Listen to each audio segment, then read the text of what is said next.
The Joe Rogan Experience. Train by day, Joe Rogan podcast by night, all day.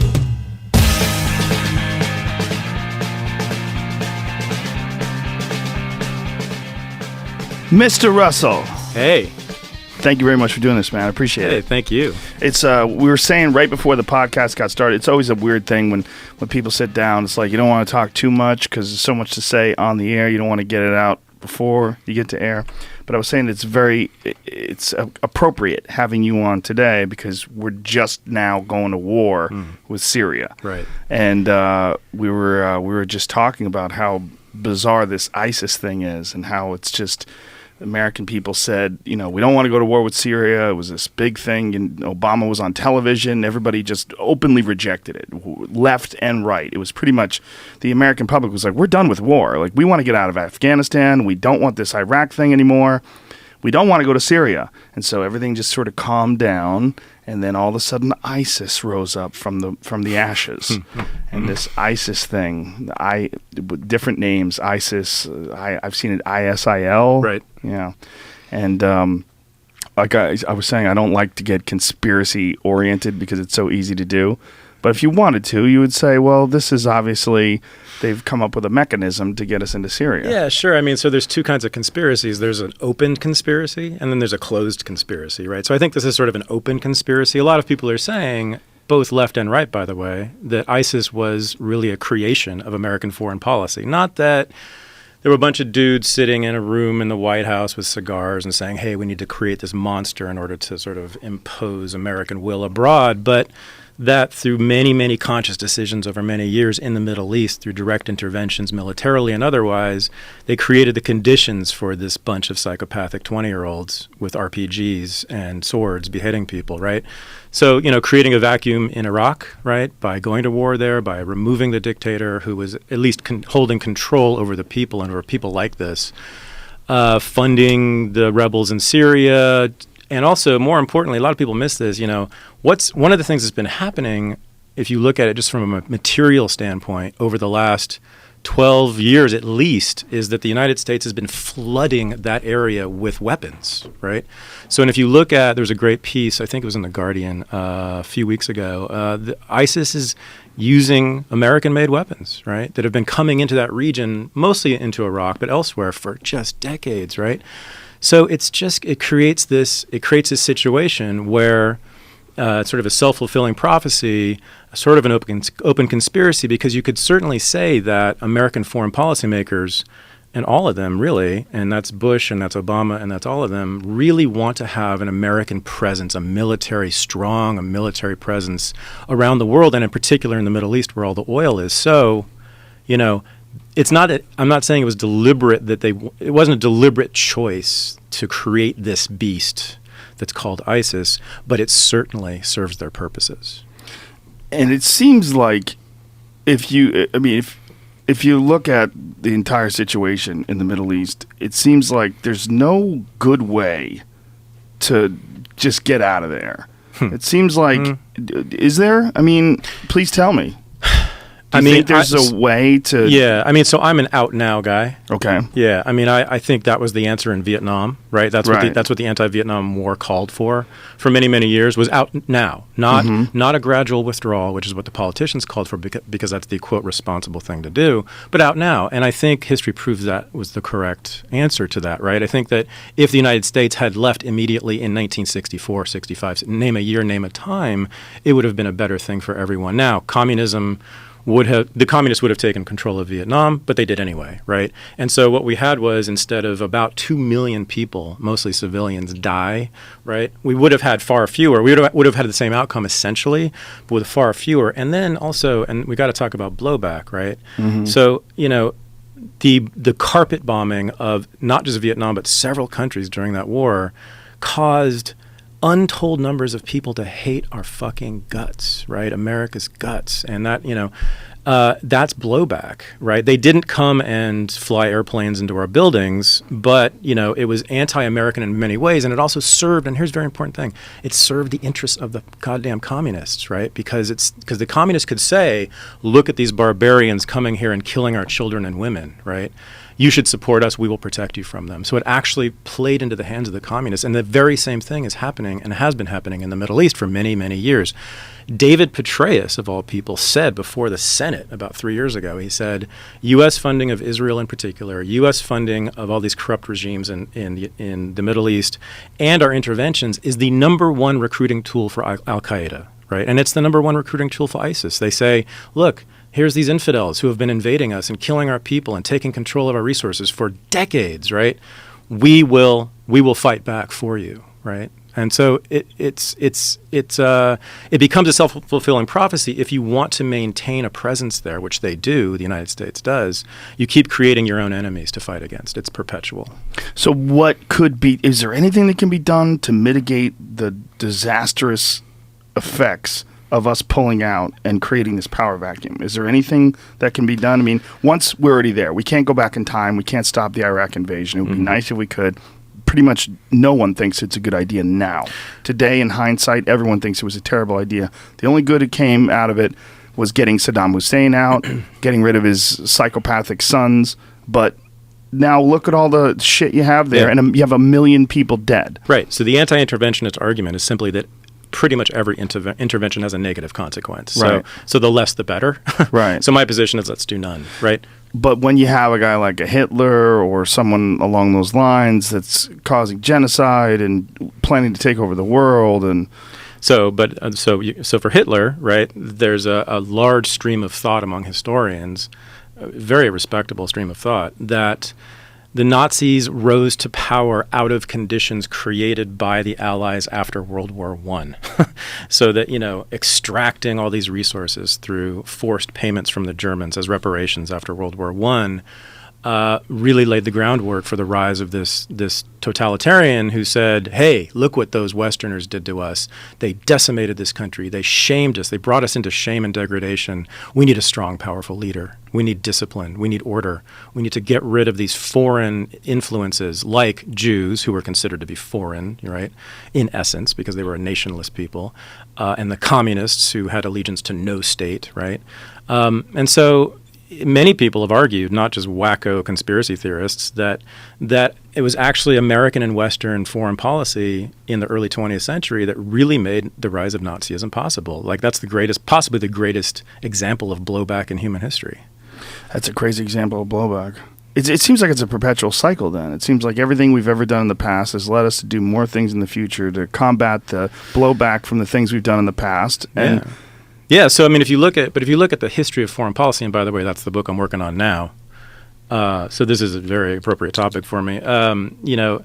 You will see, beginning really even in the early 18th century, late 18th century with some of the founding fathers, but certainly through the 19th century and certainly through the 20th century, one continuous thread among policymakers, which is we must change the world in our image, right? I mean, that's been bipartisan. It's been the left. It's been the right. It's been, the liberals and the conservatives. It's been the Democrats and the Republicans for centuries now. We must have America abroad. Now, not everyone agreed with that. There were people in the Senate who were sort of isolationists or anti-interventionists, but there's been a near consensus among American politicians for about 2 centuries that we should expand what is great about America, and unfortunately that has meant killing a lot of people. Well, that's what everyone's terrified of with the Islamic State, is that they want to impose Sharia law throughout the rest of the world. Right. I mean, that's what everyone's afraid of. The religion of America, what we subscribe to versus the religion of Sharia law. Yeah, so I have an answer for that. Okay. Yeah, so good luck, motherfuckers, imposing Sharia law on the whole world, right? And so a lot of what my work is on now, and I'm not the only one who's done this, is to look at what's actually going on, in places like Tehran and in places like Riyadh and in places like Cairo. What are sort of ordinary folks, Iranians and Egyptians and Saudis, actually doing all day long? And you can figure it out really quickly by simply looking at the skyline in those cities. And what you'll see these big apartment buildings, these big cinder block apartment buildings, and on top of those apartment buildings are dozens, sometimes hundreds of satellite dishes, which are streaming in Fox, The Simpsons, porn like you wouldn't believe. They're into porn in Iran? They love porn. Middle East. And Pakistan, Google has announced for several years, Pakistan is the leading country in the world for searches for the word sex. Whoa. And then, in particular, also interesting, searches for gay sex, like terms, like gay sex terms, like anal sex and man on man or whatever.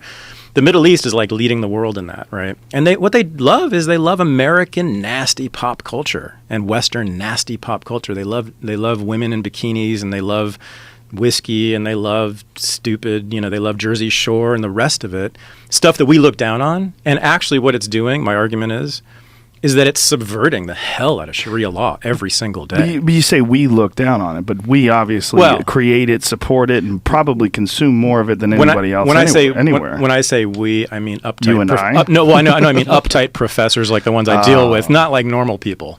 Well, you've been fired from being like a little too controversial.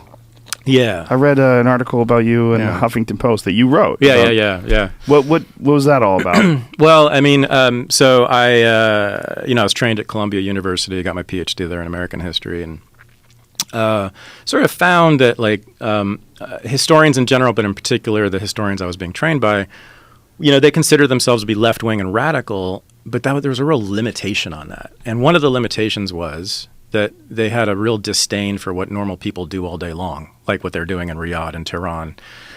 They had a real disdain for sort of the normal activities of working class, ordinary folks. Like they thought that what people watched on TV was retarded and should not be studied, and they shouldn't be doing it. That's not real history. That's not what's really going on. What you should be studying is the Senate, and you should be studying sort of economics, and you should be studying foreign policy. And what I found was, first of all, that's what, of course, most Americans do, is they consume that kind of stuff much more than they do political speeches, right? And more importantly, kind of in that popular culture, and in particular the stuff that we most look down on, what you'll find is stuff like sex and freedom and drugs and drinking and freedom and people doing what they want to do, sort of opposed to and against kind of our Puritan tradition. Right, so that America has always been split between its Puritanism, which is really powerful still, in particular in our formal culture, like in politics and what they tell us in schools, right, and hedonism, which is what we get in popular culture, right. So it's this very weird schizophrenic culture, right. There's this conflict between the two, and what I found was that people who call themselves left wing and radical are actually really wedded to the puritanical side.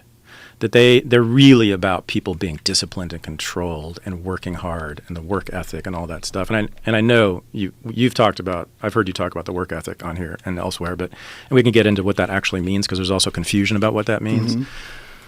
But I was sort of frustrated. I was like, first of all, I'm walking the streets of New York City, went to Columbia, and nobody looks like these people in my history books, including Rosa Parks, who's on your wall here, and Martin Luther King, who had a lot, and we can talk about this. This is a big part of my book. Those people were extremely conservative culturally, and looked down upon and scolded black people for black culture, for things like jazz and rock and roll. Martin Luther King was opposed to rock and roll. Called it the devil's music.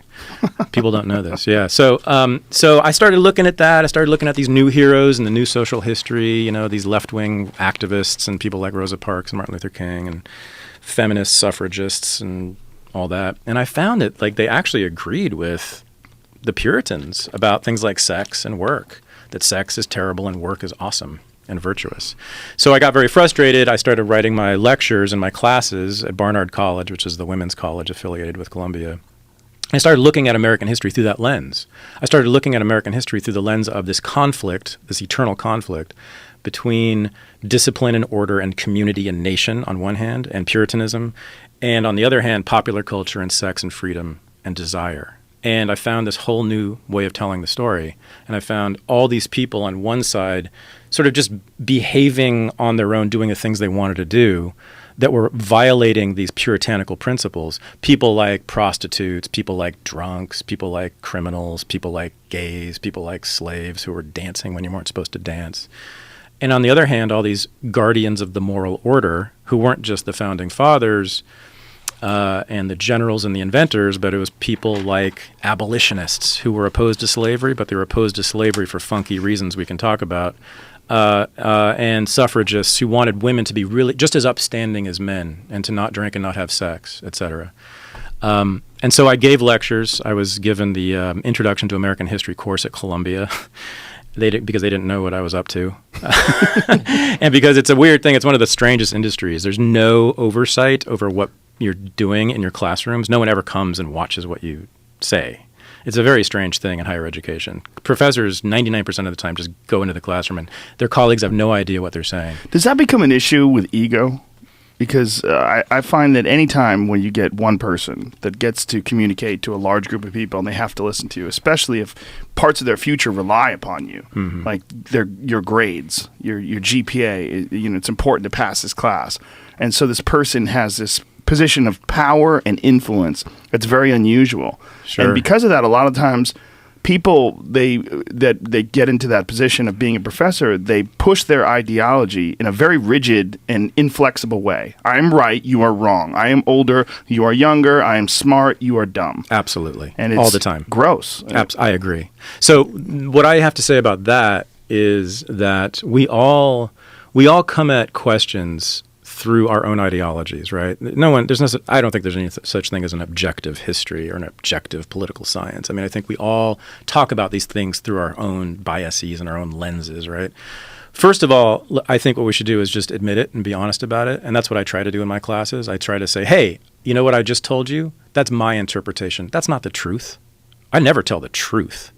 I only tell people what I think, right? And with an argument, right? Right. And the second thing is, and this is the real problem I think in higher education, which makes me crazy every single day, is that right now higher ed, in particular in the social sciences and humanities, is on lockdown by the academic left. Okay, and I come out of the left, and I'm left wing in a lot of ways, and in some ways I'm not. But what I hate is that there's just almost no variety of discourse on college campuses. That pretty much, there's been studies done. I mean, like 95% of English and history professors voted for Obama, right? I mean, that tells you right there that there's not a whole lot of debate going on. Why do you think that is? Why is academia and the left sort of inexorably connected? Yeah, well, so when a lot of left academics are asked this, the answer they give you is, we're smarter. Right. Right. So that it's just, if you're intelligent and study, you will come to that position. Now, is it because the right is kind of inexorably connected to religion? Because Christianity and the right are pretty much inseparable. Well, but point. even libertarians who are atheists right. get run out of the house. You can't get a job as a libertarian. Wow. No, I mean, so it's all historical, right? So if you look at the history of higher education, and a lot of people forget this, higher education in this country is only about 2 centuries old, and as a major mass institution. I mean, the right-wing conservatives controlled the joint until the 1960s, right? So what was being taught at Harvard and Yale and Princeton and Cal and UCLA was things like capitalism is awesome and black people are inferior and women should be in the home. I mean, conservatives had that whole place on lockdown. There was a monoculture on the campuses. Then what comes along is the 1960s and all those movements, all those social movements. So the anti-war movement, the civil rights movement, feminist movement, et cetera, et cetera. And what happened was those people, because their movements either sort of succeeded and were considered to be done, or they couldn't succeed. They couldn't really create a revolution, the kind that they wanted. The only place they found that they could go and have a job was colleges as professors. So they, en masse, though that generation, the new left of the 1960s, went into graduate school, and they all became professors, and that's who's been basically teaching college for the last 50 years. So I'm of the generation that was trained by them, and so there's some changes going on, but basically most people my age, I'm in my 40s, but in my generation, most of us are still sort of influenced by that generation. So it was this very concerted, not a conspiracy, but it was a pretty deliberate attempt.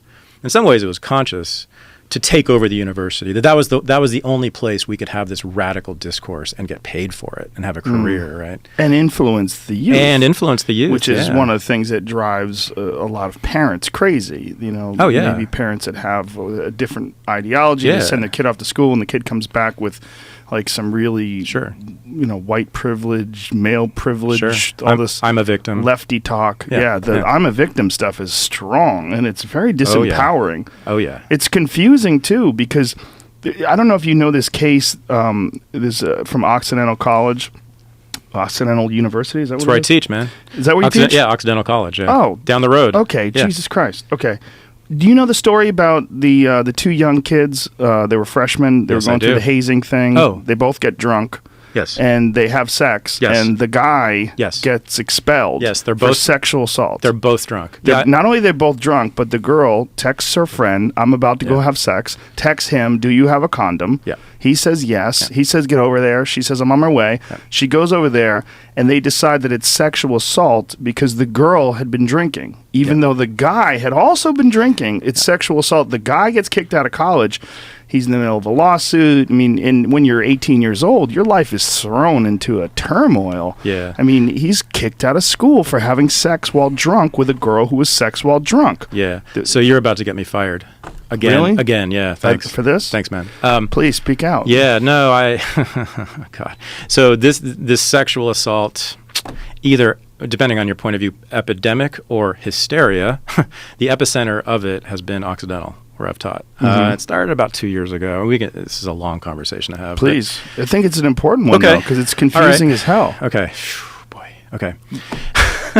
So what happened was in 2010 or 2011, the United States Department of Education sent a letter to every university and college in the country that receives federal aid of some kind, which is basically all of them, right? Because of student loans, those are backed by the federal government, and said if you want to continue receiving federal aid for your students, you must adjudicate every case, every accusation of sexual assault on your campus among students. Okay, which means you have to have like basically a tribunal of staff and maybe students, but usually it's staff and faculty, right? So it's a panel of like 3 or 4 English professors and the dean of students and the facilities guy or whoever, and maybe some students, adjudicating this case. So the woman says, well, we were both drunk and whatever. She tells her story.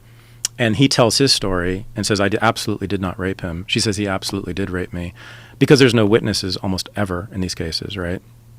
What can they then do to decide who's responsible here? Or is there someone who's responsible? And what they do is, and I've talked to people who have been on these boards, the only thing you can do is ask about their sexual histories. So you have English professors asking 19-year-olds how many times they've had sex in the last year, what kinds of sex, with whom, how did they feel about it, and then asking the guy the same things, right? And then from that information, and usually it's only that, because that's all you got in most cases, right? With acquaintance rape, it's 2 people in a room, a dark room, then with the door closed, almost always. There's no evidence, right? There's no physical evidence. There's no witnesses usually.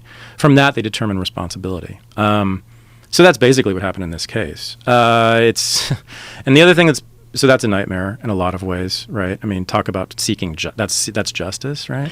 It's very bizarre also that this idea has come out of what a lot of people believe to be what you would call feminism. Yeah. And what feminism is supposed to push for is equality. Right. But not equality when it comes to responsibility for your sexual actions while you're intoxicated. Right. So one of the things that's been infuriating for a lot of people, and a lot of feminists, by the way, is that, in response to, and acquaintance rape definitely fucking happens. Definitely. No question about it. No question. I know people very closely it's happened to. There's Not only that, we should also say that getting someone drunk and fucking them because they're drunk is gross, and it is rape. Sure, yeah. Or at least getting them loaded to the point where they can't figure out what the fuck is going on. Right. So one answer that's been proffered by many people, many feminists including, has been to say, hey, don't get blackout drunk at the frat house on Friday night to women, right? And that has been called victim blaming. Right. Okay, so you know about this, right? So right. Now, if you were to leave it at that, right, say that is the sole answer to this problem, tell women not to get drunk at the frat house on Friday night, maybe that is victim blaming, but that's not what any of us are saying, right? Well, that's like saying the Rutgers kid that got killed by a bear 2 days ago. Don't run from bears. Exactly. Yeah. Yeah. Is that victim blaming? No, Right. it's fucking wise advice if you Right. want to survive a bear Sure, attack. Don't exactly. run. They chase. Yeah. I don't have a daughter, but I have a son. But, if I had a daughter, goddamn right, I'm going to tell her not to get blackout drunk at the frat house. Yeah. And Yeah. you're going to try to stop me and tell me that's blaming my daughter?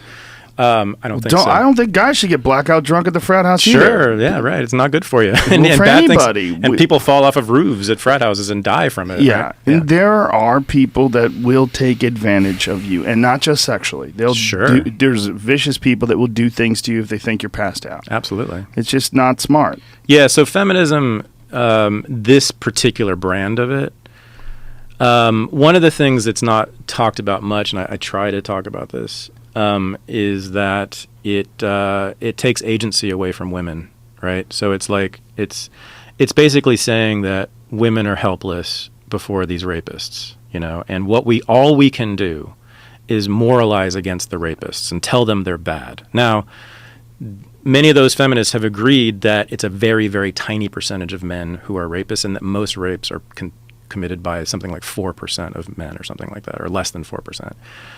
So what are you going to do? You're going to tell those guys, those serial rapists, most of them are serial rapists, that they're bad and they shouldn't rape? How effective is that really going to be? Less, even if it's 1%, Or it's one like, out of 100 guys. No. are It's rapists? it's of the rapes committed, what is it? It's 4% of the rape. I don't know. It's something like, It's really hard It's a to- very tiny percentage. It's really hard to do statistics Yeah. with rape too, because Yeah. a lot of people don't report rape course. and they're embarrassed and Yeah. ashamed and We do have the Bureau of Justice, Department of Justice has conducted pretty massive surveys of women. So this is not reported crimes. This is just they went and asked women questions about their history with assault. And there's been this massive decline in rapes and sexual assault since the 1990s, like more than 60% decline. So also the talk of a rape epidemic and a rape culture now, I think, is overblown. I mean, of course, there are elements in our culture that are definitely rape cultures, right? I mean, there's no doubt. There's little corners here and there, but the dominant culture is not a rape culture. right. And my issue is that the people that are crying out for this, especially the men, it's so suspect. It's so white knighty. Oh, like yeah. the whole thing about it. It's Oh, these really emo feminist men who just look like they're just clamoring for female acceptance and love and appreciation, and they're just going way out of their way to talk about this. And Yeah. I can understand if this is a personal issue. I can understand that anybody would be concerned that a human being would take advantage of another human being, but to make it your primary concern, to make it like this thing that you focus and concentrate on a regular basis all the time, it's like almost like a rape fetish, Yeah. a rape or victimization fetish, and this apologizing. Do you remember that video that came out, Dear Women? It was one of the most horrific videos ever. It was widely mocked. But it was these like really fucked up socially retarded men who made this video where they were apologizing for all the things that women had to endure from men. But these guys were just creepy fucking weirdos. Like You've never seen this? No. I got to play it for you. Okay. Because it's beautiful. Sure. It's beautiful in its ridiculousness. So but here's the thing about that. It's like the other message in that is that it's for men to save women. Right. Exactly. Excuse me, feminism was about women liberating themselves, right? We can't do it for them. We cannot do it for them, right?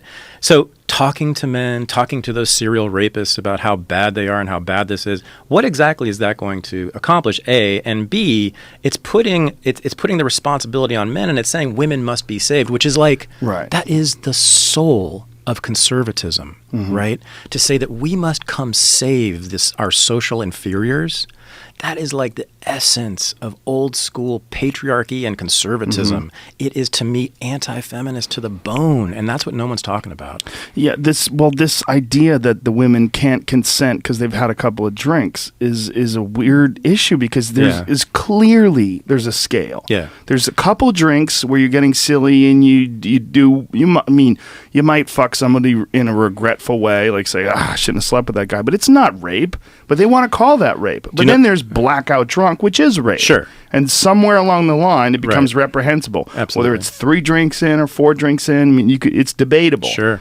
Do you know about the bill in the California legislature that's about to be the law of the land, most likely? No. So yeah, it's probably gonna pass, so that it's applied to all state schools in California, which defines sexual assault and rape in many ways that completely put all of us in the category of rapist, because it includes having sex with someone when they're intoxicated. Anyone. Yeah. So your boyfriend, girlfriend have a couple drinks, laughing and giggling. They make out. They have sex. Yeah, and they don't even put a sort of a threshold on how many drinks it takes. So I'm a serial rapist according to this law. We all are according to this law. Yeah. And what is intoxication? There's intoxication that's the limit of alcohol intoxication when you're driving, which a lot of people are debating is too low. Right. That would be legally applied to sex. Right. So there's another thing that's one of the things I do is I sort of try to expose how conservative a lot of the left is, because they don't even realize it.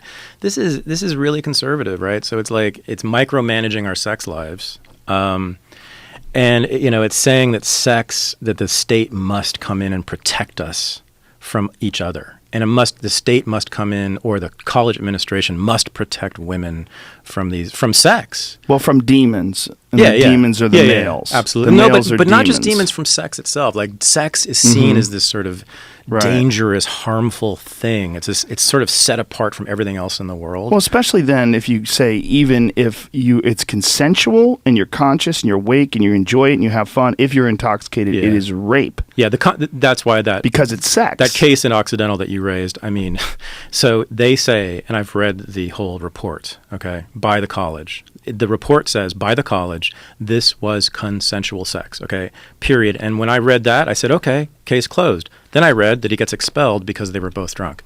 I don't know what to say about that other than this is lunacy, and it's deeply conservative, and it's also deeply sexist. How does the guy get expelled and the girl doesn't? And deeply sexist, exactly right. That's sexist. I agree. It's no one got hurt. There were kids that liked each other. They were attracted to each other, and they had sex.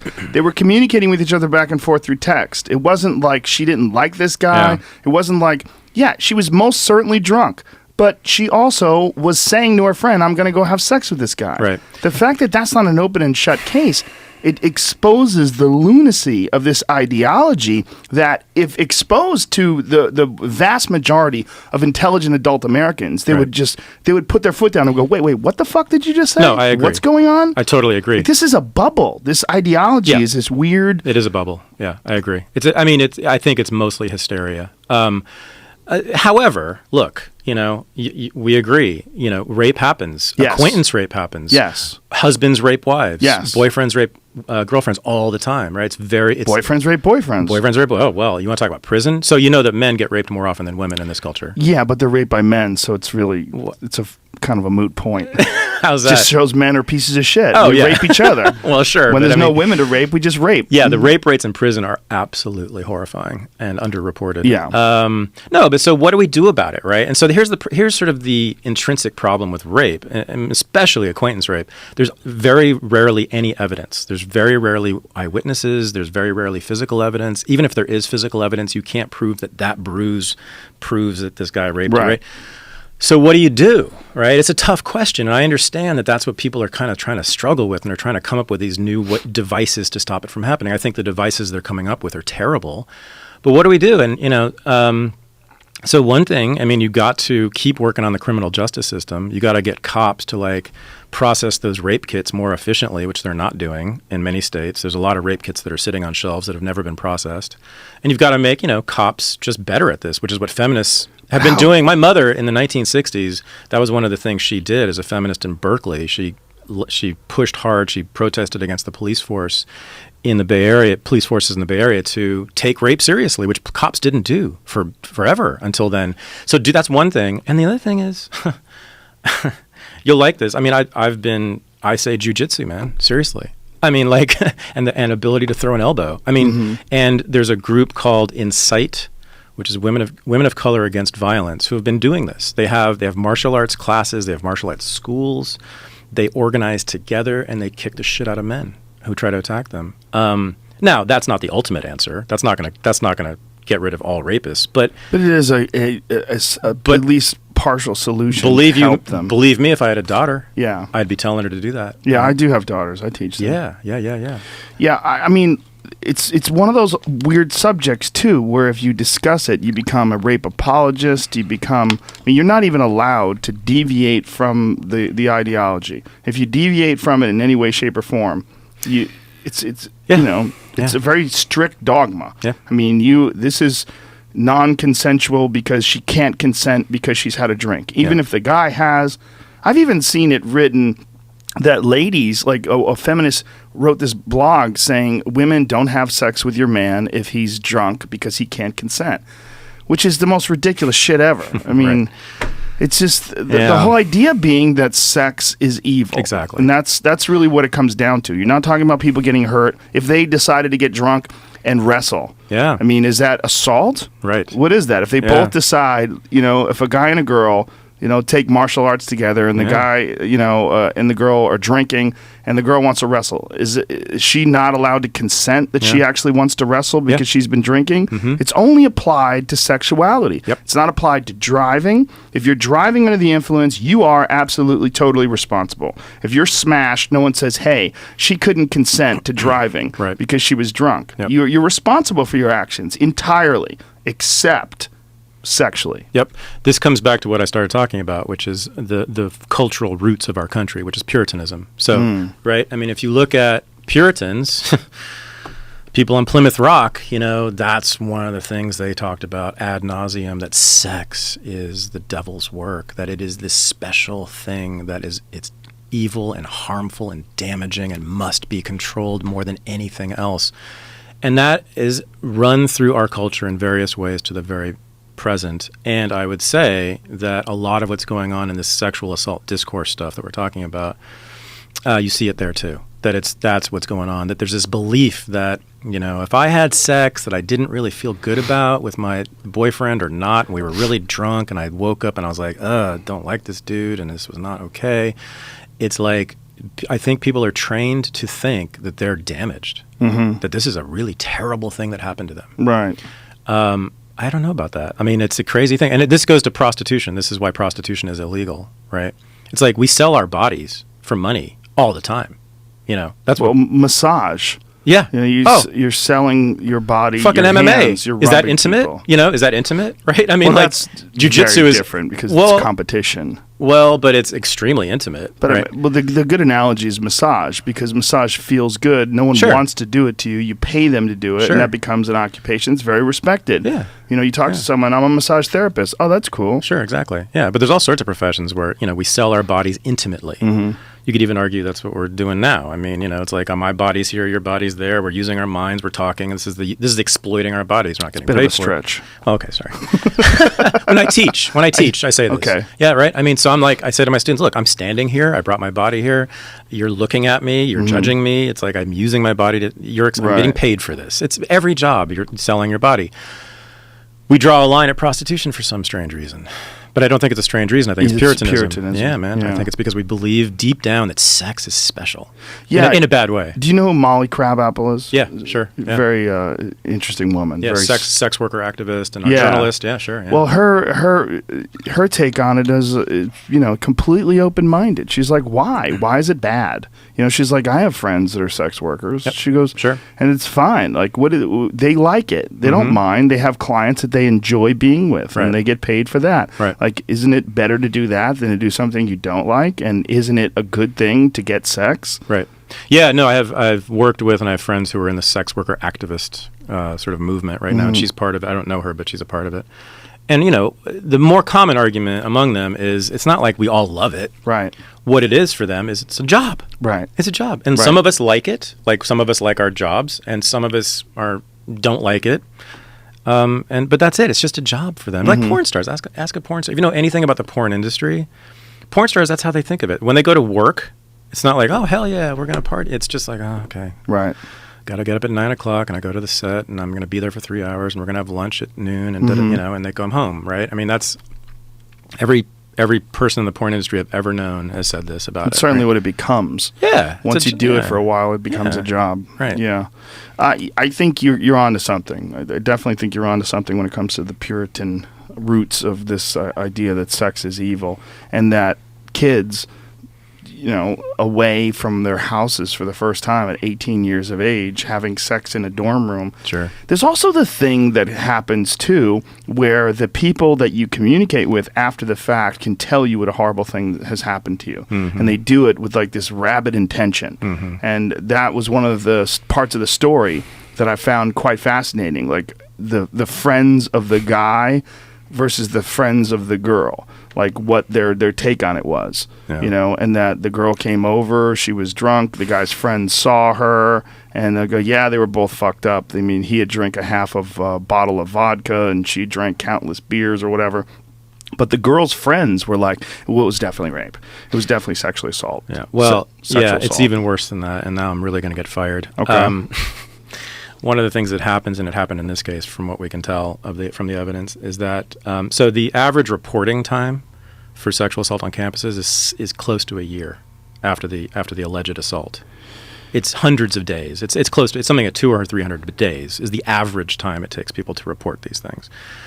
And we have lots of testimony of those people, those women, saying that, well, I didn't know at first what it was. I didn't feel good about it, but I didn't know what it was. And then my professor started talking to me, and that's what happened in this case. We know pretty sure that a particular professor there not only convinced her that it was rape, but also did a demographic profiling of the guy and said, well, he belongs to these particular demographic groups who are likely to be rapists. What? Yeah.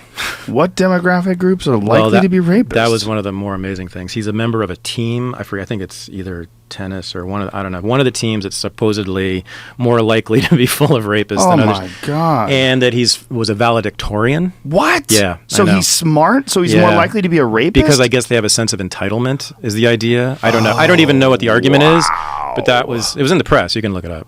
Oh my God. You can look it up. Crazy.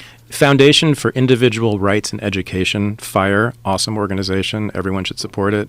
They reported that. If you look at their website, you can see that. Yeah. That's terrifying. Yes, it is. That you could be that boy who's become a valedictorian because you've struggled through high school and kicked ass and tried to get great grades and done your work and studied and under the supervision of your parents and tutors and what have you, and you're looking forward to having this great career, and someone has looked at that hard work and said, oh, he's most likely a rapist. Yeah. Yeah, no, it's very damaging. God, that's terrifying. And I've read many accounts. I've read many accounts of these things where it's like hard to call it rape. It's hard to call it rape. What do you got, Jamie? The article. Oh, this is. It also says because he was from a good family. Oh, there it is. Because he was from a good family, he's more likely. In quotes. Oh my God. Oh my God. He was a valedictorian, he was on a sports team, and was from a good family, so he was most likely a rapist. How does someone keep a job when they have that ideology and they promote it to kids? So this is a colleague of mine, so I'm really kind of constrained here. But yeah, you know what, man? That's a criminal. That person's a terrible person. If anyone has said that to a young, influential kid and that pointed, this is what's more likely if a person's a rapist. Did they use force? Did they drug you? Did they coerce you? Did something bad happen to you? That makes a person a rapist. Yes. Not being from a fucking good family. Yes. Like what, all non-rapists come from broken homes? Yeah. Is that what you're saying? Yeah, no, I know. All non-rapists got D's? Yeah, I think the legal definition's pretty good. You know, it's the use of force or the threat of the use of force. Is that all correct? All those accusations that professor said? I mean, is that professor ever come out and confirmed these statements? Her claims that men like that are more likely to be rapists? Hell, of course not. How could she? Okay, so this is just. I mean, it's absurd. Yeah, I don't know what it comes from. I can only guess where it comes from. I think that the men at Occidental who have been accused of sexual assault over the last few years, I'm guessing, belong to those categories. Now, that's just accusations, though. But that's so crazy. And we're also, by the way, talking about, I don't know, 10 or 20 people. So. That is so fucking crazy. Yeah, and also, you know. One of the most enraging things about it, and I've talked to people who were actually victims of rape about this, right? And they are fucking furious. I'm sure, because it trivializes it. It trivializes what happened to them, and it also makes it much harder to report rape. It makes it much harder to for people to take seriously what happened to them. It's an ultimate cry wolf scenario. Yeah. I mean, so you got to be really disciplined about your definition of sexual assault and rape. It's the use of force, the threat of the use of force, or having sex with someone who is incapacitated, and that is it. And I think that's good enough. Yeah, that is good enough. And I also think... And we should enforce like hell that. Absolutely. You know, and in all sorts of ways. Yeah. Right? So, but that's it. Yeah, absolutely. And I also think that there's an issue with influencing people's ideas of the past, influencing their memory. I mean, one of the worst pieces of evidence, you would know this as good as anybody, is eyewitness accounts. They're terrible. When you ask people, like I've talked to friends about scenarios that I was involved in, and they'll give you a take on it, and you go, and I'll go, no, you didn't do that. Mike did that. Right. Don't you remember? And they'll go, oh yeah, fuck yeah, dude. We were in Chicago. We had to go to that. We had to do that show. Remember? Oh yeah, fuck. Right. Like you were telling a crazy story about Vegas that didn't even happen in Vegas, and it wasn't even the guy you were talking about, but you were so fucking sure, and it only happened 6 months ago. Right. I mean, that is so common, and I'm not trivializing traumatic incidences that really get etched into people's consciousness, but there is a reality that eyewitness accounts are very difficult to corroborate because people, their memories suck. Human memory, and I mean, I've said this on this podcast many times, my memory is dog shit, but it's really good. Like for a person, it's really good. Like I can pull things out of the past. I'm like my MMA documentary, my MMA memory rather, it's fantastic. I can recall fights from I've noticed decades ago, like off the top of my head. I'm not using any notes. I can just, but if you ask me to break down day by day what happened yesterday, fuck, it's flashes. It's I see like snapshots. I barely remember what I ate. I barely remember where I went first. I mean, I'd have to concentrate and think about it. Right. Well, there's also subjectivity, right, and interpretation. So you and I could watch the exact same thing happen right in front of us right now and have a different interpretation of what happened. And having someone who's an influential person talk to you about those events will shape your perception of them. So it's really egregious to convince someone that a terrible thing has happened to them when they're not sure that it's happened to them, right? Is there what is the vested interest in making sure that this person decides a terrible thing has happened? I mean, are you dealing with people that don't like men? Are you dealing with people that don't like young boys? Are you dealing with people that don't like masculine sexuality and they're trying to suppress it in any form possible? So to mute or neuter men in this way, to make it so they're terrified to have sex with someone unless they have like written consent during various stages of the sexual act. I would like to record on record that we're about to have sex and you are sober. Are you sober? Is that correct? Yes. Okay, let's proceed. Yeah, I'm really hesitant about going for motivations in these things when it's about politics, because Right. people do that to me all the time. Right. Oh, you made that argument because you're a racist. Oh, you made that argument because you're a man. Oh, you made that argument because your mom wasn't good to you, whatever. Check your privilege, Thaddeus. Yeah. Oh, boy. Happens all the time. However... It's been shown that men named Thaddeus have a lot of privilege, too, by the way. Sure, man. It means great leader, dude. Well, there is this sort of phenomenon that some of us have identified, which we call the white savior complex. Which, you remember Coney 2012? Yes. Okay. Oh, good Lord. So that's like the greatest example of that. Boy, did that fucking vanish quick. Yeah, well, for good reason. But that's kind of like the greatest example of that. A really awesome writer named Teju Cole. I'm not sure how he pronounces his name that way, but it's Teju Cole, an amazing writer. He's actually a fiction writer, but he talked about the Coney 2012 and the white savior complex, which, and this is a lot of my work is on this. It's mostly white people, almost all elite people. It is almost entirely Western European and American people who take it upon themselves to save their social inferiors, right? And they want to go out and find them, first of all, find these poor, sad people in the world, wherever they may be, whether it's in the ghetto in Compton or whether it's in Rwanda or wherever, and go save them and change their lives and uplift them and make them more like us. It's sort of it is the psychological and cultural core of imperialism, and to me, it has led to the deaths of millions of people. So, what did Coney 12 result in? It literally resulted in, I think, 500 U.S. servicemen being on the ground shooting people. Now, you could say that was necessary to save those kids from that guy. And just so happens historically, it almost never ends at that, right? It almost always ends in something else. A bigger shooting war erupts because of this. And now we need to conquer the whole country, as in Iraq, right? That was a humanitarian mission, remember? Right. That was to save the Iraqis. Yeah. Uh-huh.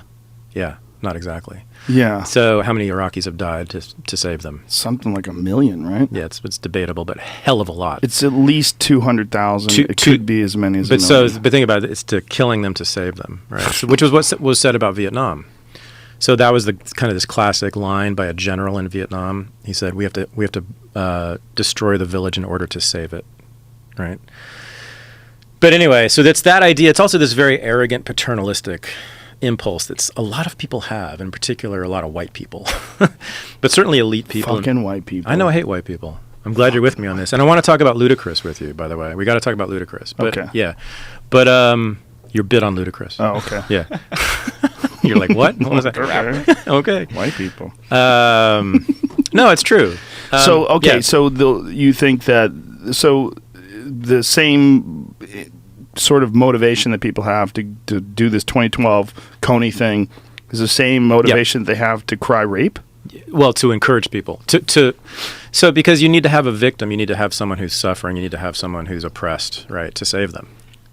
Right. So you gotta make sure they exist. And so you have to create that discourse, that way of thinking about them. And because this young man had a lot going for him, from a good family and a valedictorian, You also have to have an oppressor. He's an oppressor. To vanquish. Right. He's So, obviously privileged. Yeah, so Coney was the oppressor who had to be vanquished to save the kids there. Right. Yeah, I think it's this. I don't want to speak for her. Course. I don't want to speak for what's going on in her mind, but I do think it does line up with Coney 2012. That you have to create an oppressor, you have to create a victim in order to save them, so that you become the knight, the white knight. Well, how do they justify the boy being responsible, but the girl not being responsible? Yeah, so that's to me fundamentally anti-feminist Yes. and conservative as hell, right? Because it says that a man can make decisions, can have agency when he's drunk, but a woman cannot. She's a victim. She's going to be a victim. So women can't control themselves. They can't determine their own lives when they're drunk, but men can, right? That's like what fucking Incredibly sexist. That's like what Don Draper says Yeah. on Mad Men about women, Yeah. right? It's like, oh well, they're dumb and they can't control themselves when they've had a couple drinks. Excuse me, I don't think so. I mean, I think there's You also just said that just like a chick, by the way. Did I? Excuse me, I don't think so. Oh yeah. Oh good, I just saved my job then. Well, Well, if you get fired for what you said, the world is really fucked. The world, I mean, the academic world. Well, that's is not truly exactly fucked. why I got fired, but I mean, I know what we you're can get saying. into that, yeah, which has to do with Ludacris. Seriously, Really? Yeah, I mean, basically. Okay. Your bit about Ludacris is actually very, very similar to a big argument I made, which is the reason I got fired. And what was the argument? Okay, so this is about race. Uh-huh. Okay. And in your bit, actually, I don't think you did you connect it to race? Did you say No. it's like, yeah, you didn't, right? So that's the difference. Yeah. It was just about people enjoying themselves. Yeah. And that there's a lot of music that's just so fucking depressing. Right. And it's just like that Hey There Delilah Yeah. song. Yeah. Which was not even apparently about a girl that this guy dated, which is even creepier. Oh, really? Yeah, it's What was like it about? a girl that he knew. So this girl's probably like moving to New York to get the fuck away from this guy. Right. He's writing this song, Hey There Delilah. Well, yeah, I thought it wasn't. I mean, you didn't say this, but I thought it's not a coincidence that a lot of white rock like that is very depressing. Very emo. Yeah, but it's Yeah. depressing. You were saying Yes. it's depressing and like Yes. a downer. Even think what we're attracted to is like the melancholy of it, right? Well, And there's then depth. There's depth in being somber. or He's we deep. He thinks a lot. we think there's depth. Yeah. In it. Yeah, whatever. We value that. We think, oh well, he must be a deep person, Right. a deep thinker with real feelings. He's a poet. He's a human being. He's a fully realized human being. A poet. Yes. Right? He understands Complex He emotions. understands the essence of humanity. Yeah. He's not having fun and smiling. 'Cause Why that- people are starving. Yeah, exactly. Oh my God. Exactly. There are more important things to do than have fun. Yeah. But that's not So true. that's exactly what you're Yeah. getting at. Yeah. So the fact that you compared him, what was it? What do they call those dirty white single white tees? What do they call the white tees? White tees, Like some something. shit. Yeah. Yeah. They're white dudes, right? And with Ludacris, right, and his celebration of rims Yeah. and barbecues and asses, Right. I mean, this is my work. This Right. is like the core of my work, believe it or not. Perfect. So, when I like you're saw it, doing God's work. I was watching it with my 12-year-old son, your special, and I was like, Toby, do you see that? He just said what? He was like, yeah, I think I get it. I'm not sure. I like Ludacris a little bit. Is that okay, Dad? No, it's so much of American culture from the beginning has been defined in that way. So like, white people have sort of prided themselves on being, very serious and upright and disciplined and controlled, and therefore they should be the president, right, or the CEO, or the professor, right? And they are the good Puritans, right? They invented the shit and they adhered to it more than others, not perfectly, of course, but they adhered to it more than others, and they always took that as a source of pride, right? Yeah, man, we're so repressed. Yeah, we don't run around naked and fucking in the bushes, and we work hard. We believe that work is a good thing, and as opposed to those other people, right? Those other people we brought here from Africa who didn't have those ideas, right? They're always just naked in Who the streets. dance. They dance, and they don't think that work in itself is godly. That's the Protestant work ethic, by the way. It's not work as a means to an end, which makes sense to all of us. To get shit, you got to work hard. The Protestant or Puritan work ethic is, and this is what they said, work in itself is good, no matter what you get for it. If you don't get paid at all, if you don't make anything out of it, it's still, you should work, right? That's what they've always said, right? So you get valorized for just working hard, even if you get nothing for it. So that's been kind of to me and a lot of historians, that's been kind of like the central cultural split in our country for 400, 500 years. Between those two, and you kind of nailed it in that bit, and I was kind of stunned. I was like, "Oh my God, he sort of gets it." Although you didn't connect it to race, but the roots of it, and this is in my book. This is what I do with it. I try to find the roots of it. I'm like, how did this happen? That black people created jazz and rock and roll? Is that just a coincidence? And a lot of stand-up comedy too. And comedy, right? So Richard, Well, yeah, not really. Like Lenny Bruce is the real godfather of comedy. He's and he's a Jew.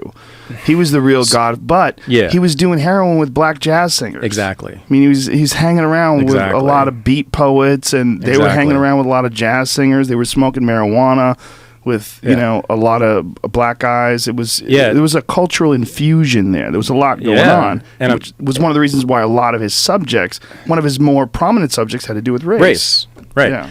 Chitlin Circuit preceded him. Mom's Mabley preceded him. Red Fox, I think, was the same time, and I think before him as well. So, yeah, I agree with you. But Pryor was the but- so godfather, Pryor- and he came out of Lenny Bruce. Yeah.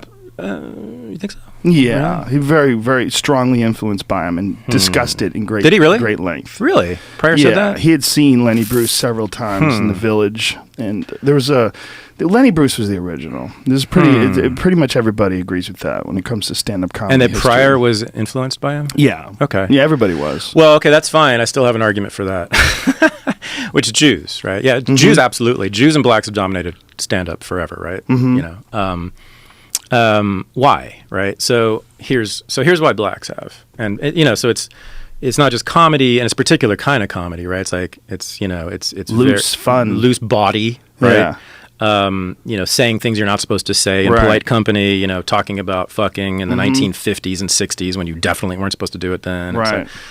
Taking drugs, and like making light of that. That was not okay. Right. Lenny was the martyr for that, right? He went to jail for that shit, right? So, but he didn't really talk about it on stage. Pryor really talked Pryor about it on Pryor stage. then just blew it up. Yeah. Pryor is my major influence. When people ask me like at academic conferences, like, so who's your major influence? And I'm like, well, Michel Foucault and Richard Pryor. And they're like, what? It's true though. It's absolutely true. When I saw live in concert when I was 12 years old, I first of all fell out of my chair in the theater, and I was like, that changed my life. Me too. Because one of the many things he did was, I think he was the first person to do this, first black person to do this in public on a stage. He made fun of white people and suggested that they were actually inferior. That had not happened before. Like imitating them and putting them down and sort of basically saying, yeah, man. Yeah, like they're lame. They suck. Yeah, he has this great bit. It's not in live in concert. It's in a smaller piece. He says something like, man, white people be doing yoga. Niggas be fucking. Right? And it's like, that sums it up, right? And so, so slavery. Okay. All right. Can we do slavery? Sure. Okay. Now I'm going to get fired like 4 times. Can only fire you once. And you're going to get in trouble too. How can I be in trouble? Well, if you agree with me. Okay. I'm going to agree with you already. How about that? Cool. All right. So here it is. So yeah, you got to understand like Puritanism and American culture from Plymouth Rock all the way through the 19th century first, okay, which was unbelievably repressive, okay? And everyone agrees on this, right? It was like comically repressive. Right. This first Surgeon General of the United States, Benjamin Rush, wrote these books about how masturbation caused blindness and death and epilepsy. There were just like medical journals were full of this shit about how sex was terrible and would kill you and cause paralysis and all this stuff. One of the fastest growing industries in the early 19th century, right after the United States is founded, was for devices to stop people from masturbating. So like chainmail mitts for men and these hobbles that kept women's legs together. Whoa. That had a lock and key, and then chastity belts. Everybody knows about that. All these it was just this amazingly like comically repressive culture around sex, and then also around work. So the Puritan work ethic, that work is good no matter what you get for it, and you're doing the devil's work if you're not working, was in like 5-year-old children's textbooks. Kindergartners were taught that playing with their toys was the devil's work, and they were taught to be useful in their lives and to find a profession and a vocation when they were in kindergarten, right? And it just suffused the whole society. So like every political leader, every business leader, and certainly all the religious leaders, everybody, and novels that were written, poetry, it's just all about work all the time to be godly and never have sex. Even in marriage, there was even a lot of talk through the 19th century about even having sex with your wife was dangerous at best. Like you did it because you had to procreate to make more Americans, but that was it. Like you got to be really careful. You can't let it get out of hand beyond that. You got to so this is, and historians all agree on this. It was just a phenomenal. So this is Victorianism, right? This is like when Puritanism moves into Victorianism, right? What was the cause of all that? That's an awesome question. No one can answer. I mean, what is the cause of a culture emerging? I don't know. I mean, one of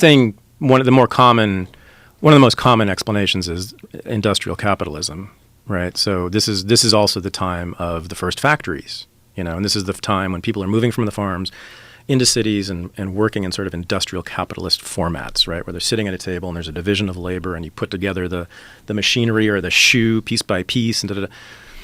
So that requires a lot of discipline, right? It requires getting people to stop drinking and stop fornicating and to, be committed to work is a good thing. Right. I'm not sure that's a decent explanation. I'm not sure if that really explains it entirely. First of all, because it kind of pre-exists it. The Puritans were way before all that happened.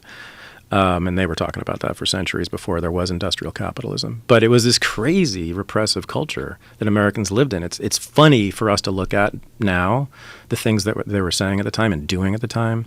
But it was just, it's hard to imagine living like that. Yeah.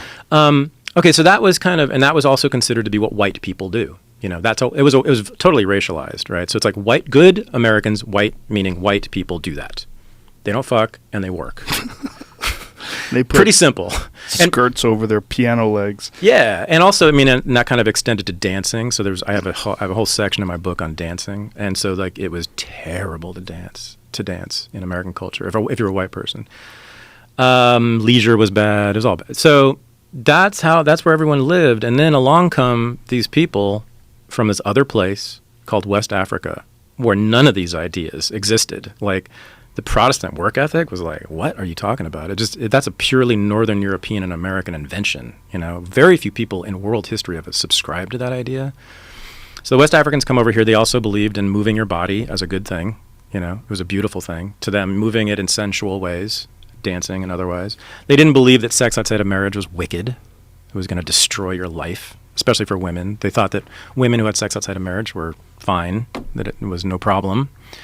They come over here, and then as slaves, they have zero, of course, incentive to internalize, to adopt this white person's culture, right? Not only that, they're sort of physically barred from it, right? So citizenship, they're not given citizenship, right? And that's not good because you don't get to vote, and you don't get equal protection under the law and all those good things that come with citizenship. What people miss about it is that in here and everywhere, citizenship is also a cultural thing. Right? You're considered a good American if you do particular things, right? And in that case, it meant putting your body in a walking prison, right? That's what a good citizen did, a good white person. So slaves were here. They brought elements of this West African culture that thought that sex was okay and that work was a means to an end and that was it. And they had no incentive to adopt this insane repressive culture that the white people were all about. And so they developed their own, which wasn't West African and it wasn't American. It was this new thing called which we now call African American culture. And that is what gave us jazz, man. Because what is jazz? Jazz is the music of improvisation. It's been called the music of freedom. You take this musical structure and then the soloist does what he wants for a moment. And he goes out of the structure and is free. He's liberated from the structure and then comes back into it. It's the music of improvisation and freedom. I don't think it's a coincidence that people who were separated from that ridiculously repressive culture created that music. White people never could have created that, ever.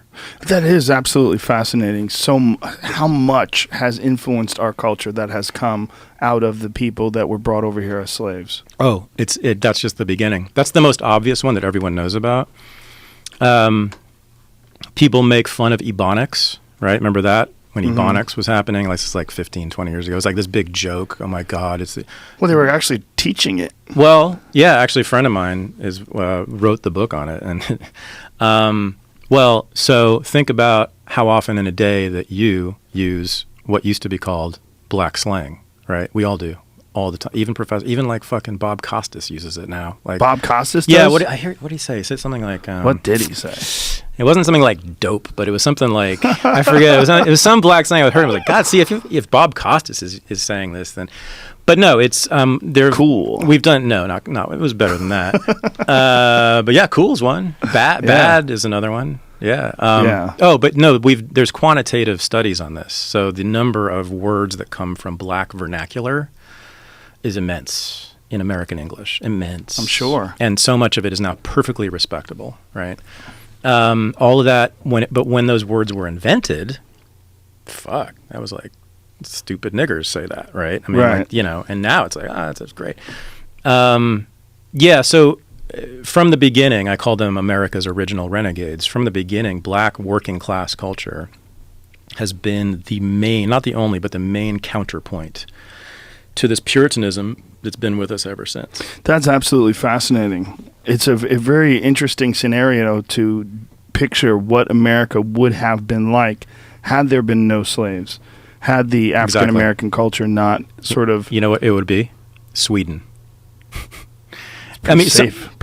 I mean, something like that. Yeah, like Switzerland. Yeah, something like that. Some very homogenous, very, very restrained. You know, I mean, hey, the streets are clean though. Right. You know, but so it's order over spontaneity. You know, right. It's and it totally changes what America is. Oh yeah. Because America, we like to think of as the hub of innovation, the hub of artistic expression and creativity and entertainment. 90% of the great entertainment that the world has ever created comes from right here. Take black people out of American entertainment. My God, what are you left with? What are you left with? Whew. Yeah, where would rock? I mean, think about Led Zeppelin. I mean, it's been shown now that Led Zeppelin pretty much plagiarized a giant chunk of all of their music from old blues songs. Yep. Yeah. The Stones are the coolest about that because they were like, from the beginning, they were like, nope, we're playing black music. That's what we're doing. We're playing the blues. That's who our influences are. That's what we're about. Yeah. Wild Horses. I mean, come on. All of it. Yeah. Yeah. Yeah. Yeah, I was just watching Keith Richards on Fallon, and he was saying this. He was talking about, Chuck Berry. He was like, I'm nothing without Chuck Berry. Yeah. Yeah. So. Well, the Beatles and Chuck Berry had a close relationship, too. Absolutely. I mean, there's so many of those early guys. Little Richard, another beautiful example. Sure. There's so many of those early performers that directly influenced the course of rock and roll. Absolutely. It's a black music. Wow, that is a fascinating point. So if you look at, so here's the lineage, right? I mean, you know this, but just a quick primer review.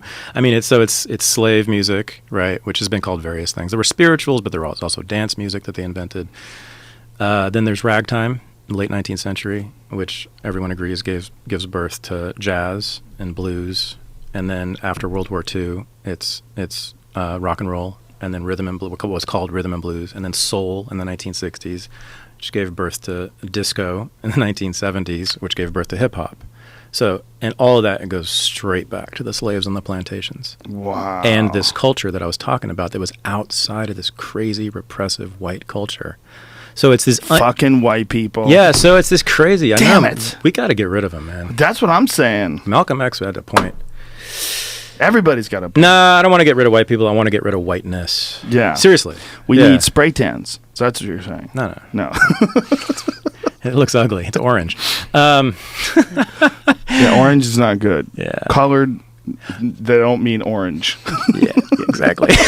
Right. Not on this planet. Not all colors. Not on this planet. Not blue either. So, but Jews, man, Lenny Bruce, right? So I have 4 sections in the book on this. So on immigrant groups, and I look at Irish immigrants, Italian immigrants, and Jewish immigrants. And one of the things that blows people away, they don't know this. Most people don't know this. When all 3 of those groups first got here, so the Irish was early 19th century, Italians and Jews was late 19th, early 20th century. When they came here in large numbers for the first time, they were not considered white.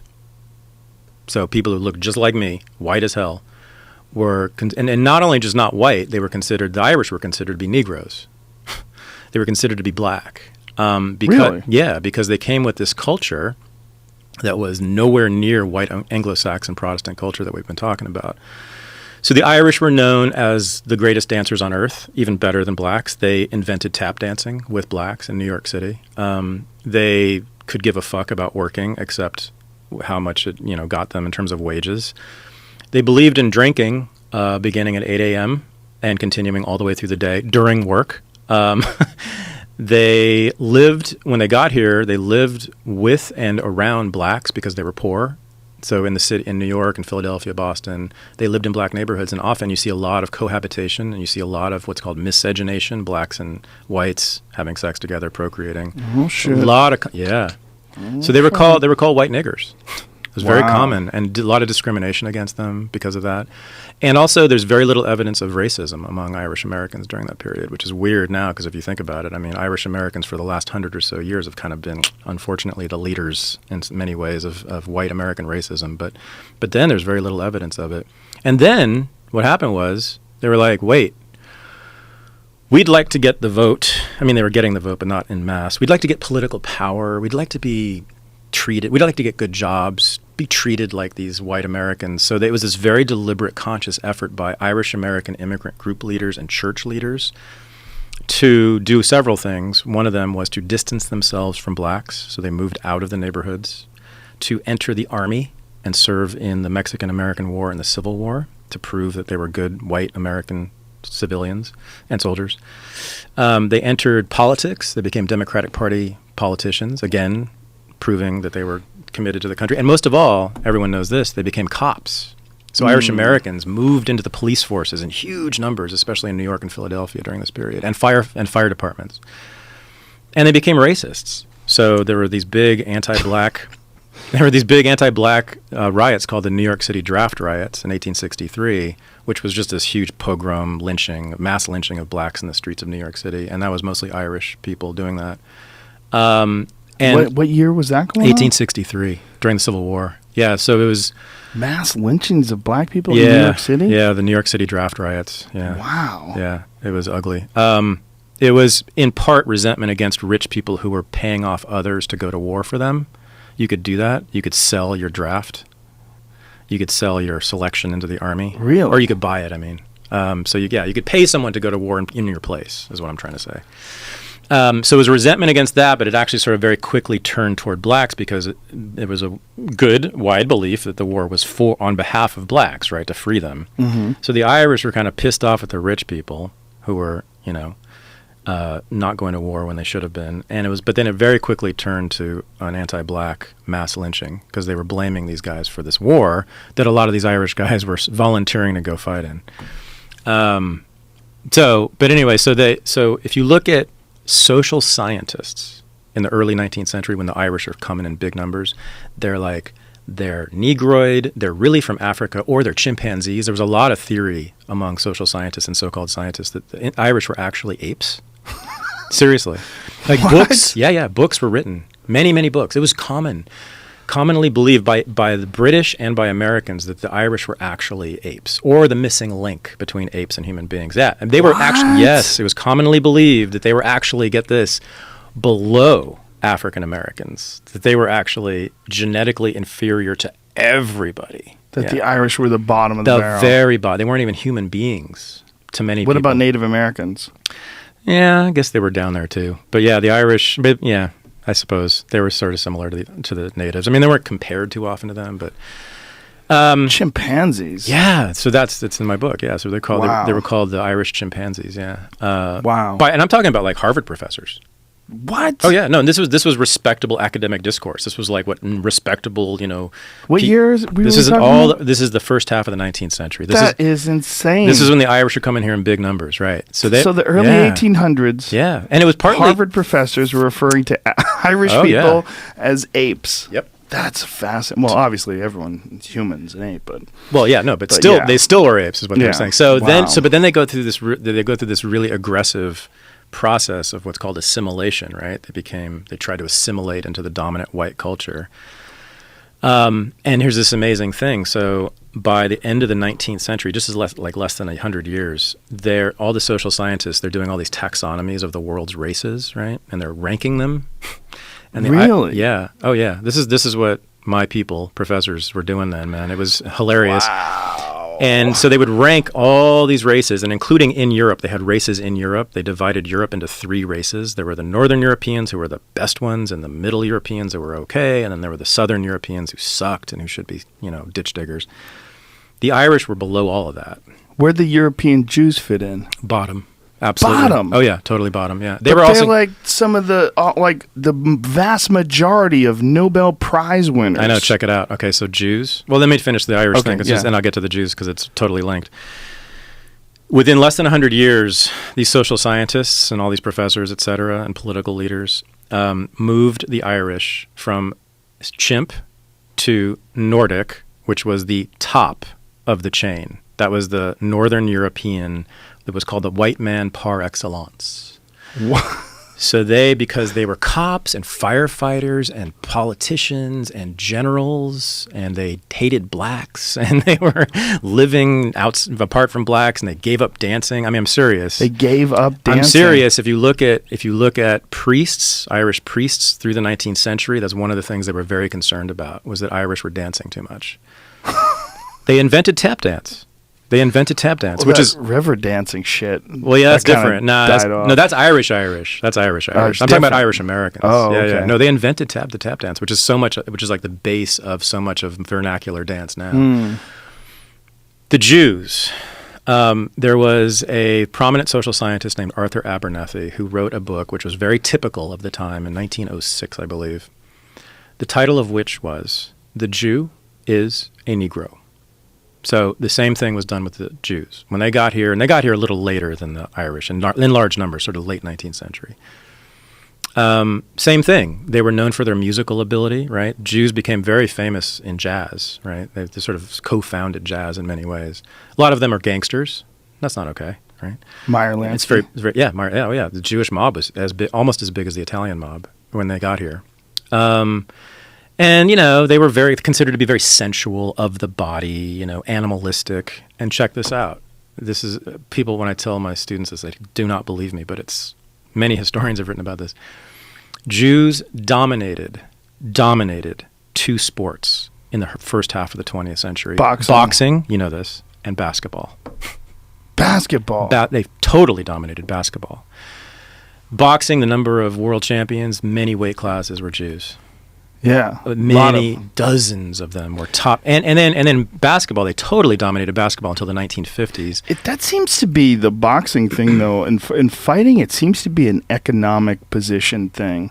That when people come over and they're immigrants and they're at the bottom of the economic food chain, like right now you're seeing an influx of Russian champions. Right, yeah, right. A lot of Russians. Right.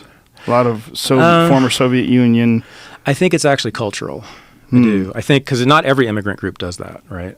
So not Italians, Irish. So when they get but I think it's when. So here's the thing here's the funniest thing about Jews and Italians, by the way, were the same category as Jews in many ways. They dominated a lot of those sports too. What was said about Jews and sports, in particular boxing and basketball, was that they were naturally gifted athletes. Jews. Yeah.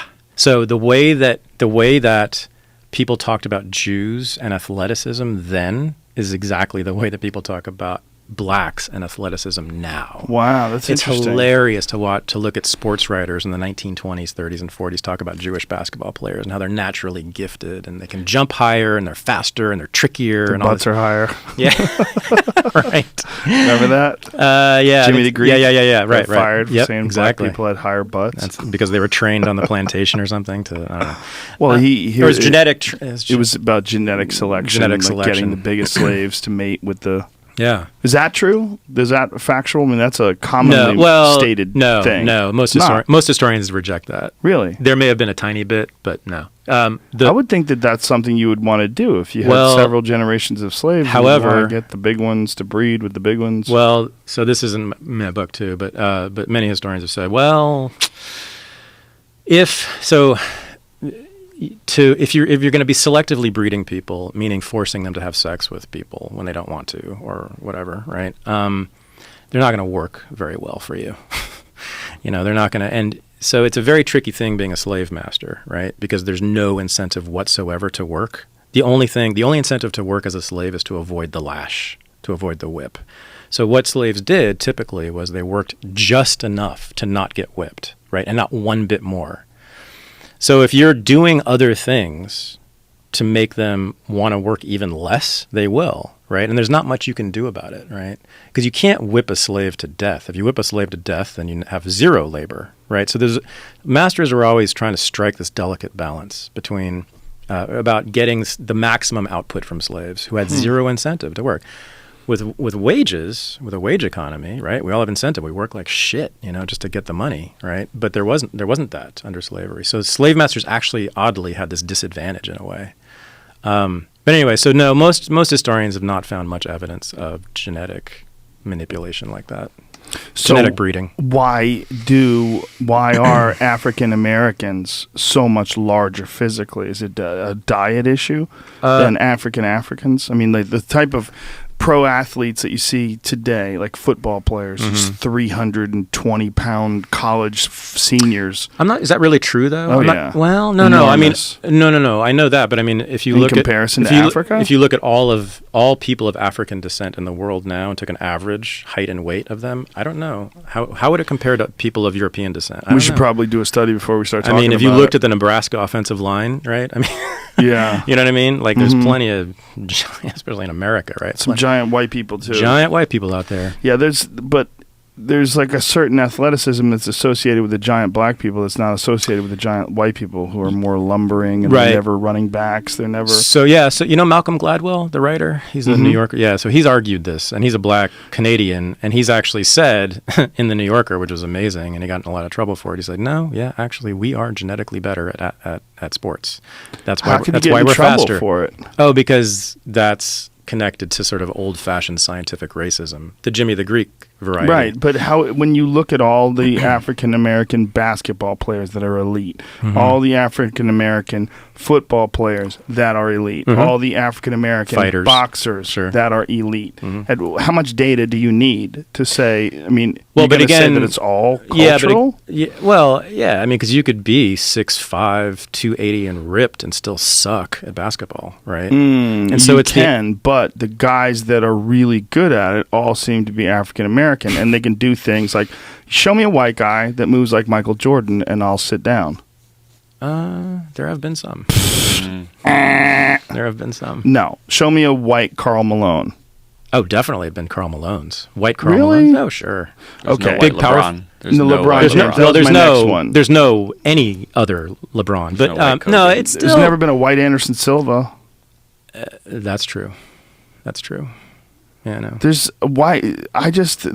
certain levels. I mean, George St. Pierre was an amazing fighter, but he was amazing more for his intelligence, very athletic for sure, but not ridiculously fast, very physically strong, but he was really good at being unpredictable. He was really good at the way he would mix up his techniques. Right. Well, then, okay. So then how do you explain that Jews and Italians dominated all those sports? I don't know. Not long ago. Well, that's what I'm getting access. Could be access to. They didn't, because Jack Johnson was the great heavyweight champion. I mean, Jack Johnson was the motherfucker that everybody was scared of. I know, but there were more at the lower weight classes. There were more Jewish champions than blacks in the first half. But of the there were 20th century. littler people. Yeah, well, but I mean, I'm saying, but they Right, were but when you get to considered the- to be, and they were awesome, so supposedly naturally gifted athletes.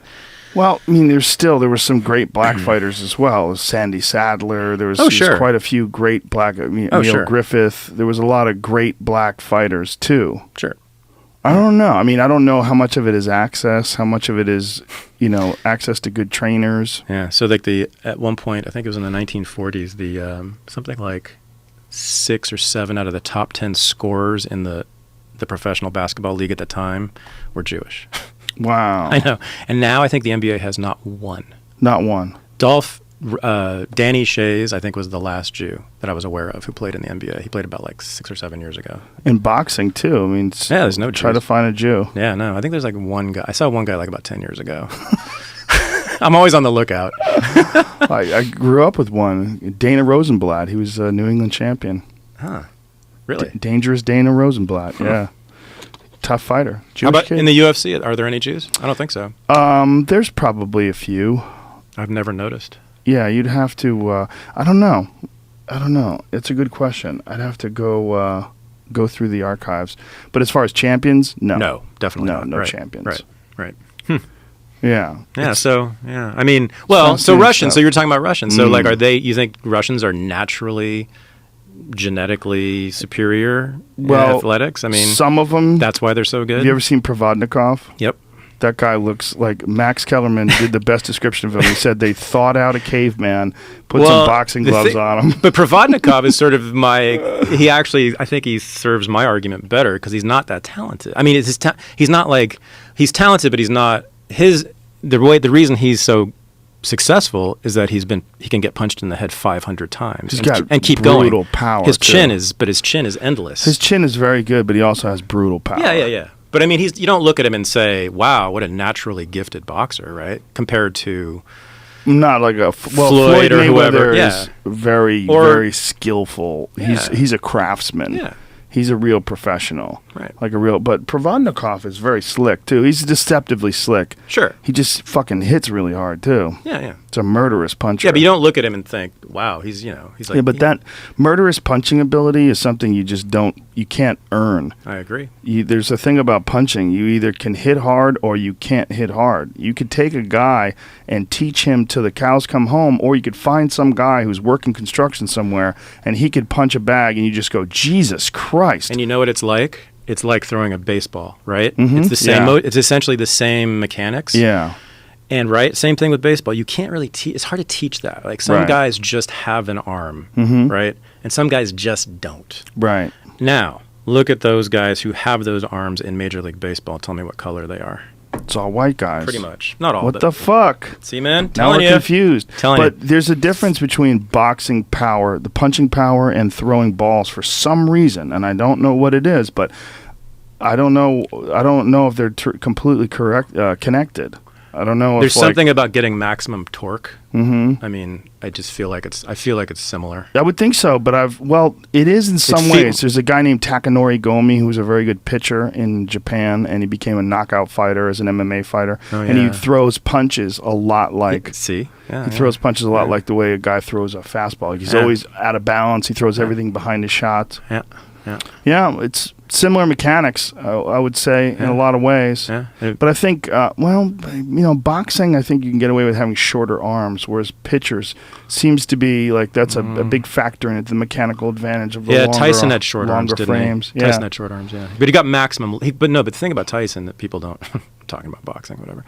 He got maximum leverage with his body, right? People miss that. They think he was just this huge dude with giant muscles. But if you look at the way he threw a hook, he got maximum leverage. That's where the power came from. There's lots of guys just as big or bigger who can't punch like that. Right, and also his speed was ridiculous. He could throw a 10-punch combination in 2 seconds. Sure. Like literally, there's videos of him hitting the bags like, right.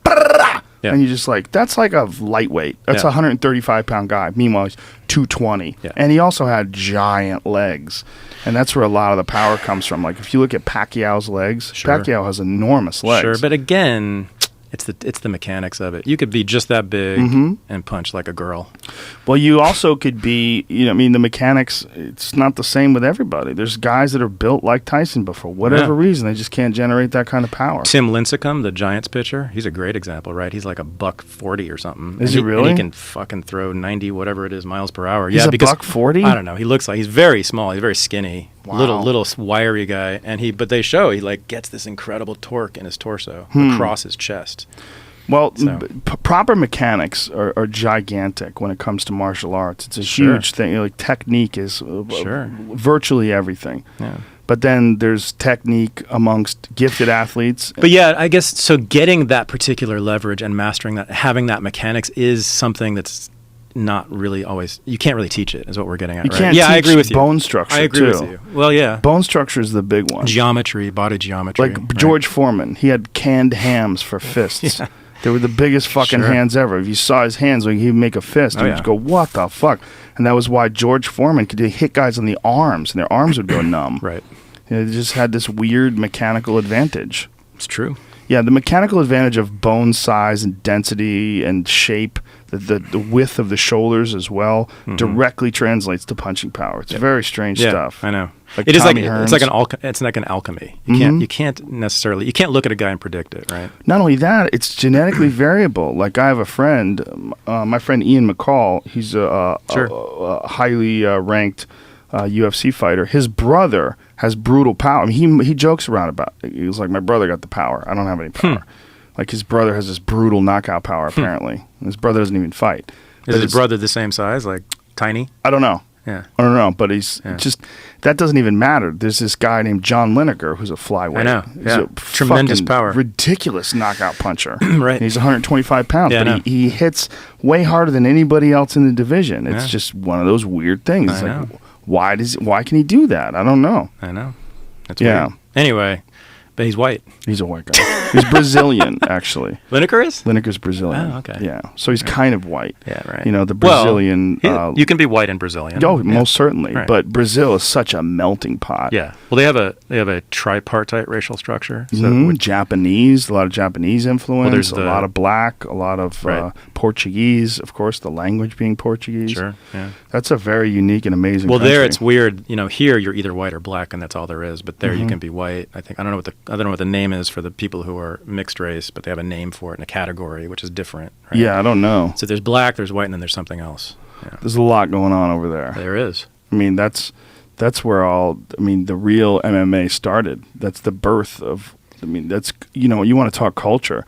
That's an incredible cultural melting pot. So there you go. How do you explain that? Right. So why has Brazil become sort of the capital of martial arts? Well, it's arguably not the capital, but it's certainly where it came from, as far as like high level mixed martial arts. Yeah. But what's really crazy is it can all be boiled down to one family. The Right, Gracies. the Gracies, yeah. That's the seed of martial arts. That is the one But why- most important family. Right, but why did it take off like it did in good that question. particular country? Right, it's Well, sort of it hard. didn't until it came to America. That's what people don't realize. Brazil, like everybody thought that jiu-jitsu was gigantic in Brazil. Like everybody in America thought Right. that jiu-jitsu was gigantic in Brazil when it came over here. Like, all the Brazilians know Brazilian jiu-jitsu. Like, no, it was a small clan of bad motherfuckers that had figured it out. And yeah, they had world championships over there. And yes, the level of jiu-jitsu was much higher in Brazil than it was anywhere else in the world. But it was still a fairly small group in comparison to what it's become today. Right. And that happened in 1993 when they came to America and started the Ultimate Fighting Championship, which was started by a Brazilian Jiu-Jitsu family. And won. Yeah. Yeah, right. Well, Royce Yeah. Gracie dominated it, and his brother started it all off. If it wasn't for Jorge and Gracie, there would have been no Ultimate Fighting Championship. If it wasn't for Jorge's father, Elio, there would have been no family of champions that could show the world this incredible new style. Yep. It all came from this one family, which is just amazing. Yeah. If that guy wasn't alive, if there was no Elio Gracie, no Carlos Gracie, and no Maeda. Maeda was the guy who came to Brazil, the Japanese guy, who came and taught them judo and jiu-jitsu.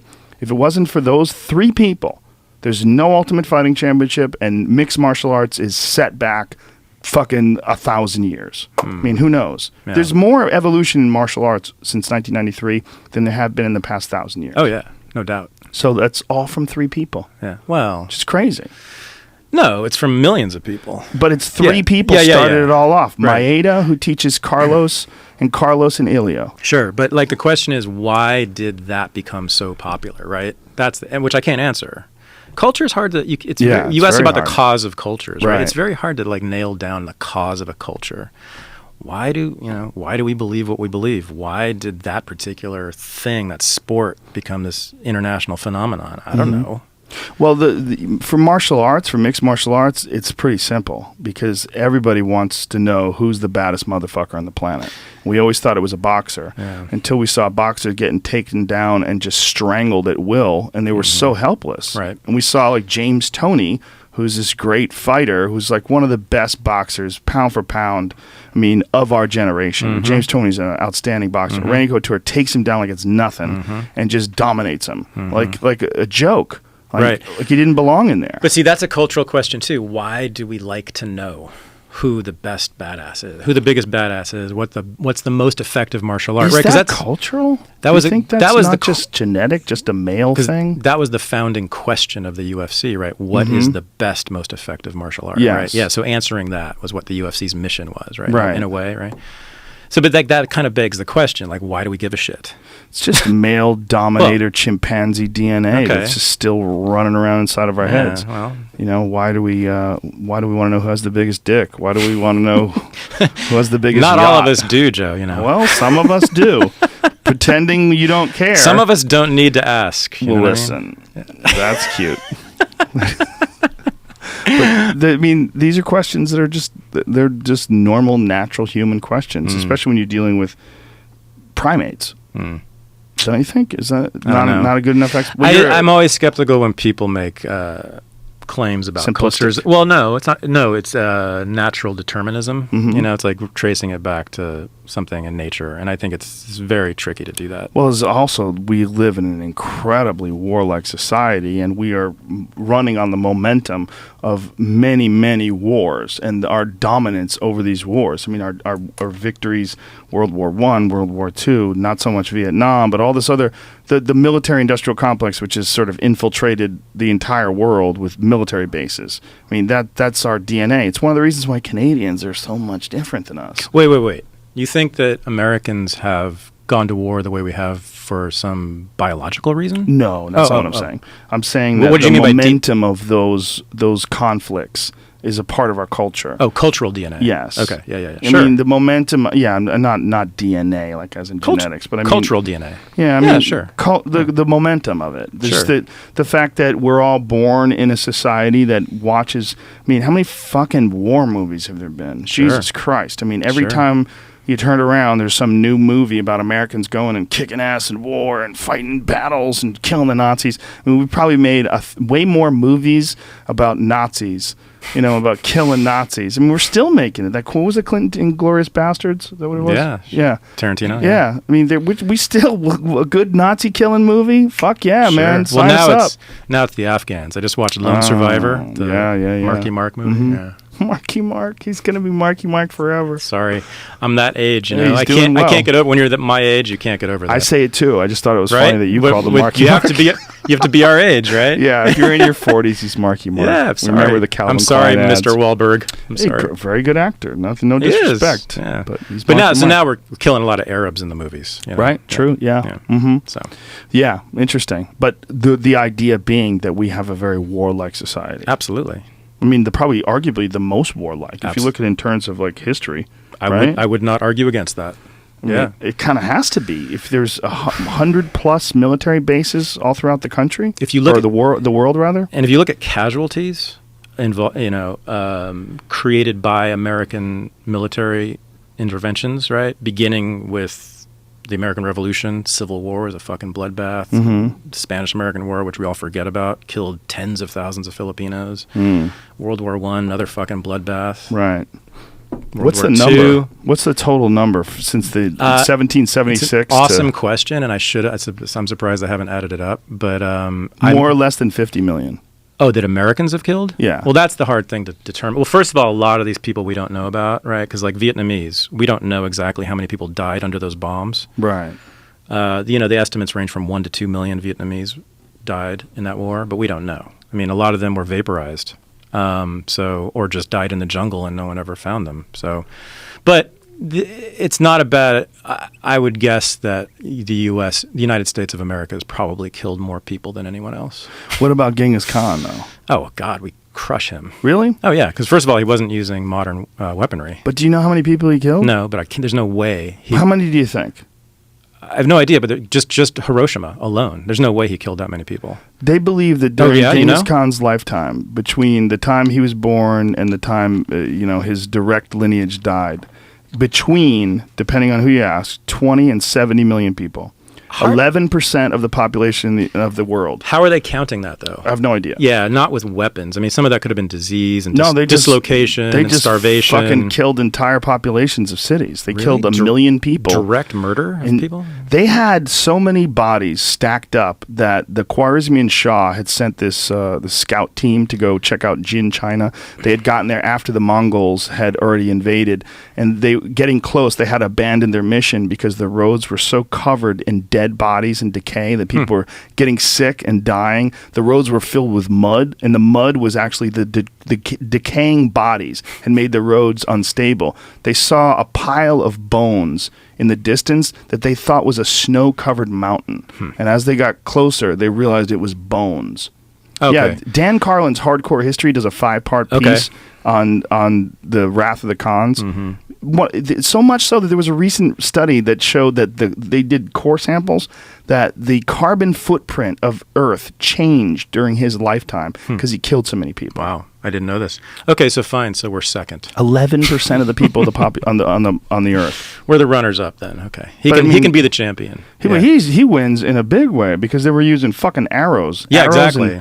And bodies that they would light on fire and shoot with catapults. Yeah, that's impressive. With no nuclear bombs and no tanks. That's Yeah. impressive. And no, fighter jets. But the reason for bringing that up is I wish you had known more about Genghis Khan, because I would ask, well, how does a culture become that warlike? Right. Because that was like some complete next level shit. Yeah, but even experts in that field wouldn't be able to answer that. Right. Right. I mean, I don't think they can even try. They would speculate. It's too far Yeah. away. Also, for that era, there's so few records. It's Right. really difficult to do history. Right. I mean, we know some stuff, but we know so much less than we do about the 20th century. Right. Yeah. 1220. What the fuck did they write down? Exactly. Right. Yeah, they do have the secret history of the Mongol race. I mean, they wrote their own history, but Right. it's hard. History being written by the winners is Exactly. difficult anyway. Exactly. When the winners actually killed 11% of the population, Exactly. who else is left? What are they going to say about it? I wonder. Well, they were saying in Carlin's work, he was talking about how there's a great argument about Iraq, and that Baghdad literally never recovered from Genghis Khan invading in the 1200s. Like, that was the Muslim people, the Islamic people were at the front of the line when it came to science and philosophy, and it was just a completely different idea of the Islamic culture than we look at today. But Genghis Khan, they sacked Baghdad and killed everyone, killed the entire town. Mm-hmm. They were the original double tap missile. Not only they would kill the entire town, they would go away and then come back several days later and kill anybody who had been hiding. Mm-hmm. I mean, they're just unbelievably ruthless. So was there an ideology driving this?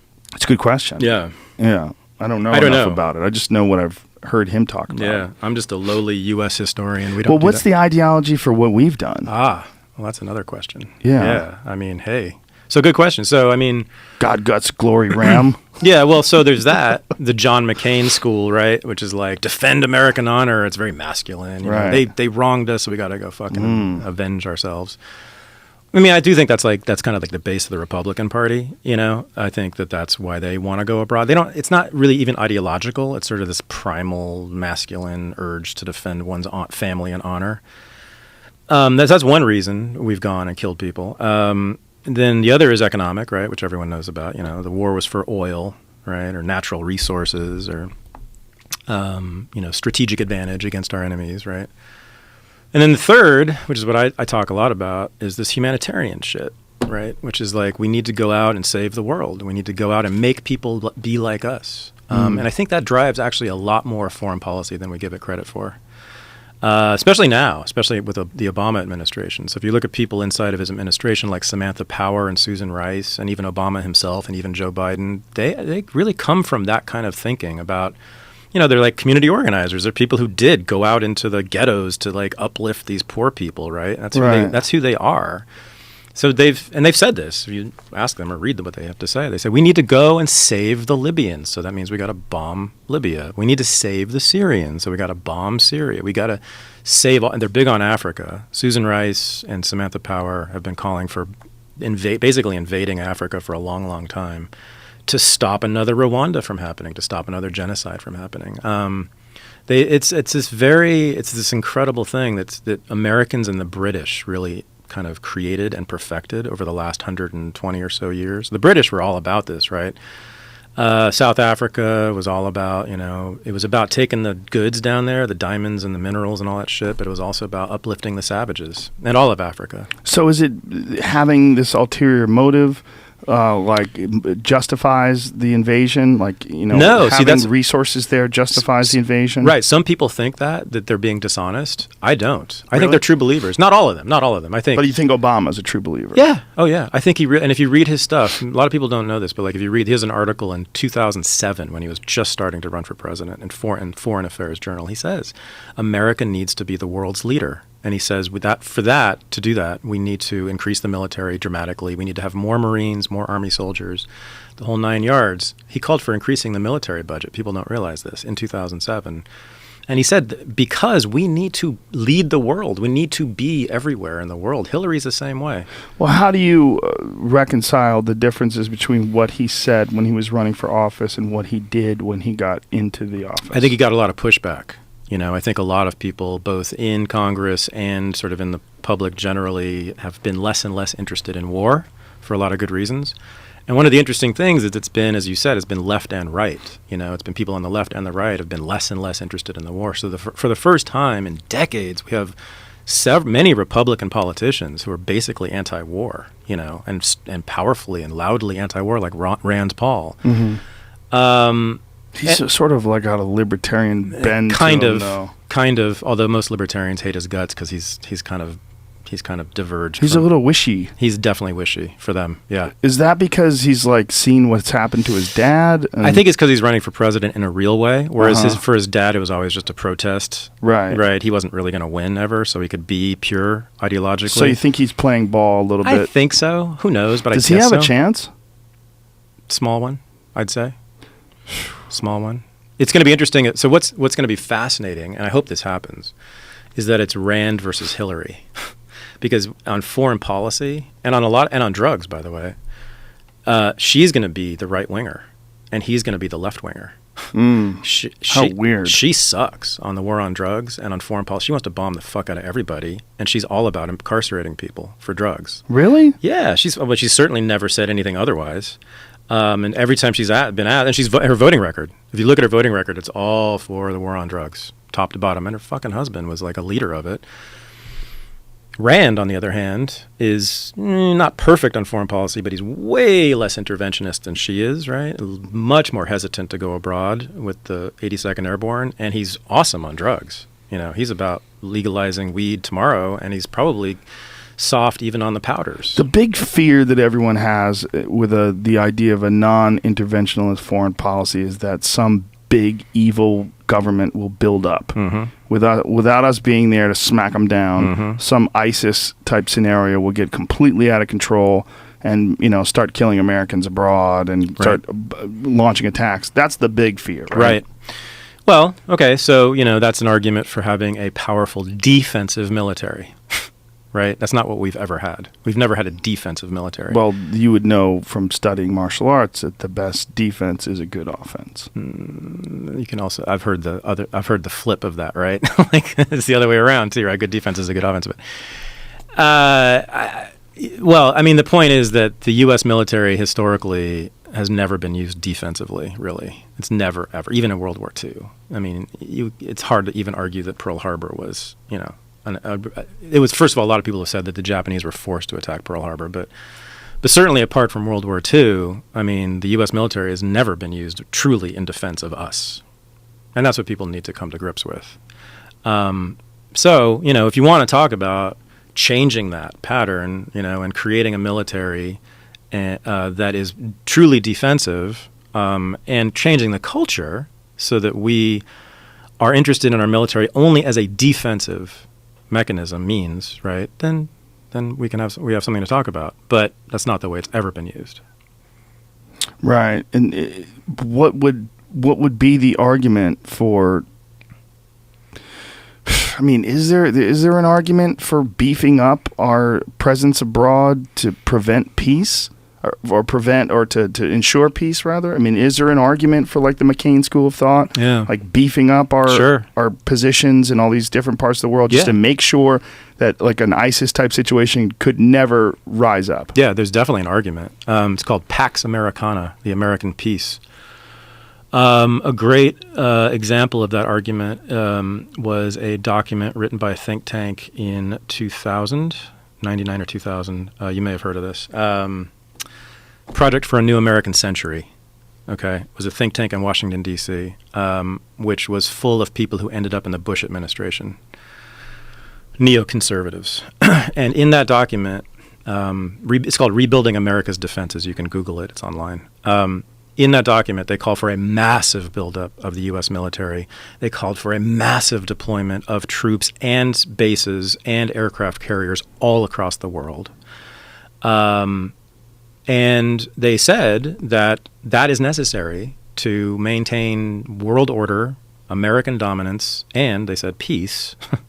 And one of the scariest things about that document is that in it, and everyone should look at this, it says, this is in 2000, it says, we can't convince Congress or the American people to go for this program, to spend way more money on our defense, on our military, and build these bases all over the world and send aircraft carriers everywhere, unless, they said in the document, unless there is a precipitating event like Pearl Harbor. Yeah.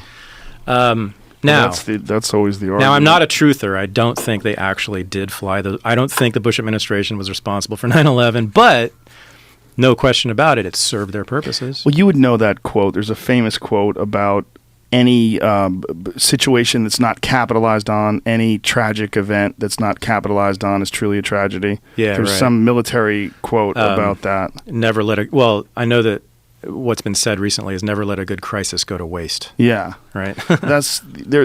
I don't remember what the but it's something along those lines. That's essentially what the idea, and that's what I've had a problem with. A lot of people that say that, oh, the government planned it. Look how they capitalized on it. Man, just because somebody capitalized on something doesn't mean they planned it. It's just It's much more likely they saw an opening to pass through. Like that's also been the argument about Oklahoma City.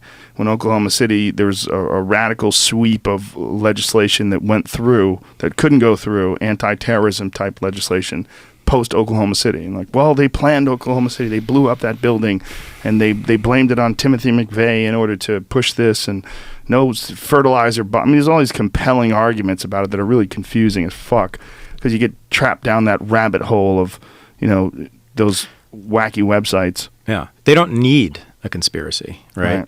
They got what they wanted in 9/11 and in Oklahoma City. They got the justification, the rationale for a massive ramping up of the U.S. military and the state surveillance apparatus and the rest of it. But what's your take on false flag events that have actually happened? Like what? Well, okay, how about a planned one that didn't happen? Northwoods. What's Northwoods? I don't even know what that is. You don't know what Operation Northwoods is? No, maybe. Wow. Operation Northwoods was signed by the Joint Chiefs of Staff in 1962, and it was a plan to get people enthusiastic about a war with Cuba. They were going to blow up a drone jetliner, blame it on the Cubans. They were going to arm Cuban friendlies and bomb Guantanamo Bay. Mm-hmm.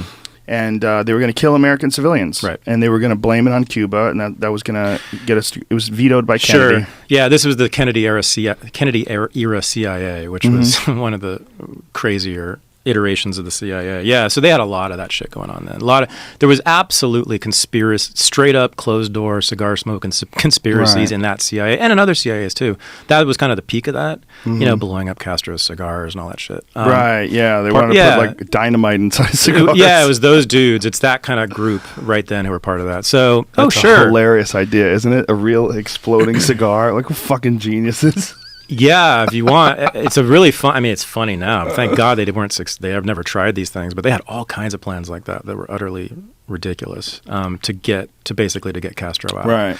So sure, I mean, and I'm sure right as we speak in the Pentagon, someone's coming up with some secret plan to do something bad to somebody. Well, wasn't that an issue with when the Bush administration was leaving? They were trying to plan something against Iran. There was some sort of a false flag against Iran that Dick Cheney was accused of being a part of. Certainly never came to fruition. I wouldn't put it past them. Yeah. But those things can happen. Oh, absolutely. But they're very difficult to organize and pull off. Absolutely. And on a scale of like 9/11, the amount of people that would have to be involved. Yeah. The point is, again, they don't need it, Like they got as you were saying, they've got their culture behind them. Well, it's also the idea about something like ISIS. Like, why would you cause a false flag when you could just leave a bunch of weapons lying around, let a bunch of assholes suit up and get crazy, and then shoot them down? Exactly. Yeah, that's hard to wrap your head around, isn't it? That's hard to believe that's a real strategy. Yeah, it's really depressing and scary, actually. I mean, if you look at 1984, that's what that is. That book is about endless war. That's the theme of that book, and it's looking more and more like that. You, as a student and a professor of history, as a guy who's really studied it over and over again, what do you see a solution to this sort of a quagmire? Do you see a potential road out of this? Yeah, out now. Tomorrow, today.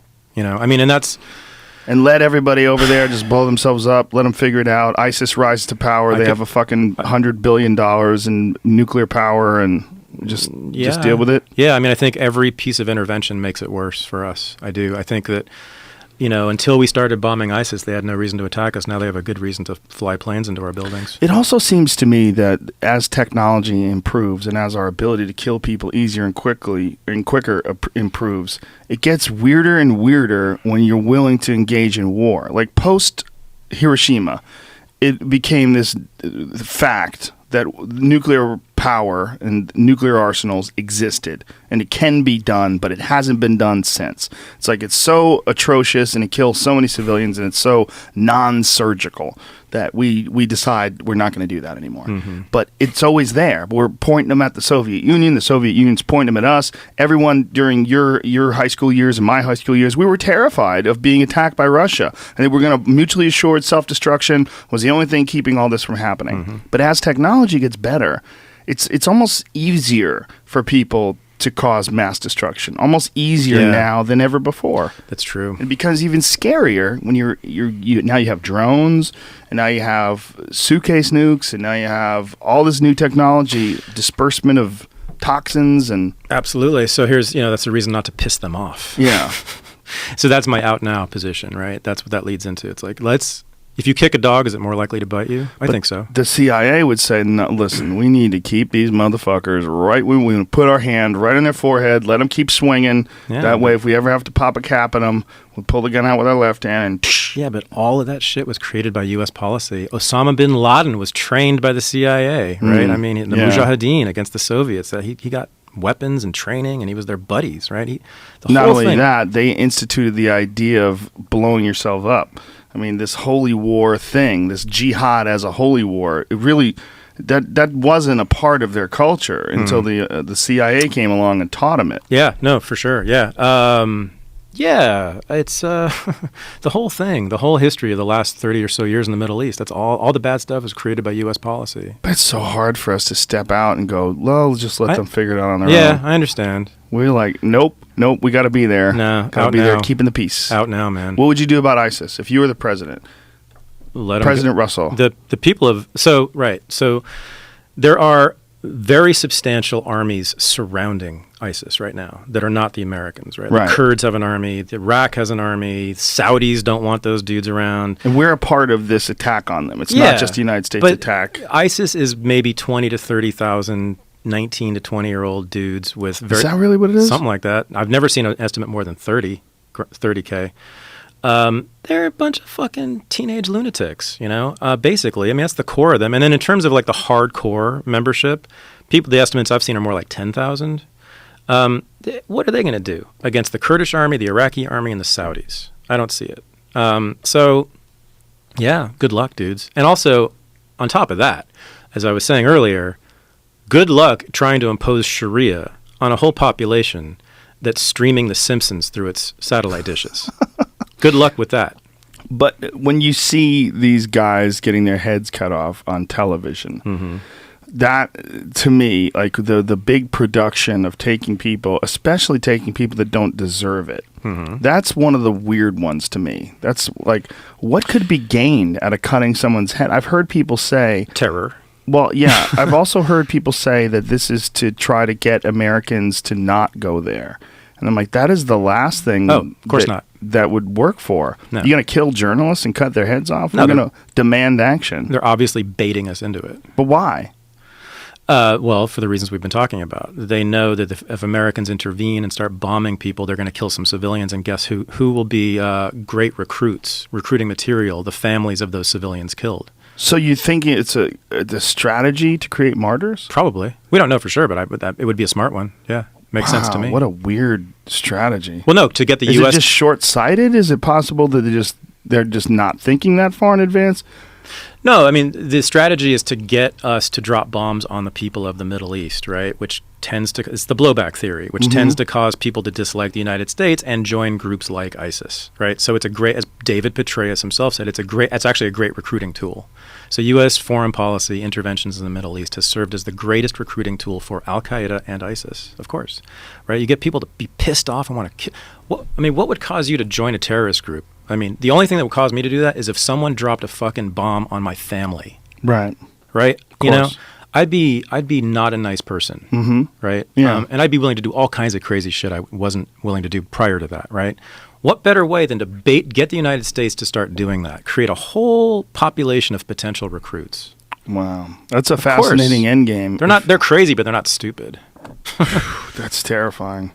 It's just, it's terrifying I remember when I was a boy, I think I was probably 7, somewhere around then, when the Vietnam War ended, between 7 and 10, something like that. I was living in San Francisco, so it was between 7 and 10. And the war ended, and I remember thinking to myself as a young boy, phew, they're done with war. Beautiful. This is good. I really remember thinking that. Like people figured out that war is terrible and we'll never go to war again. And then when we invaded Iraq, after Iraq invaded Kuwait, I think I was probably 21. And I remember thinking, I can't fucking believe we're at war again. Like, I thought we were done. I thought people had realized that war is ridiculous and we would never go to war again. Mm-hmm. And that was just the tip of the iceberg in comparison to this insanity that's happened post 9/11. The post 9/11 insanity is just this perpetual war, the culture of war. Every bomb we drop there perpetuates the war. That's my point. Because it creates more enemies.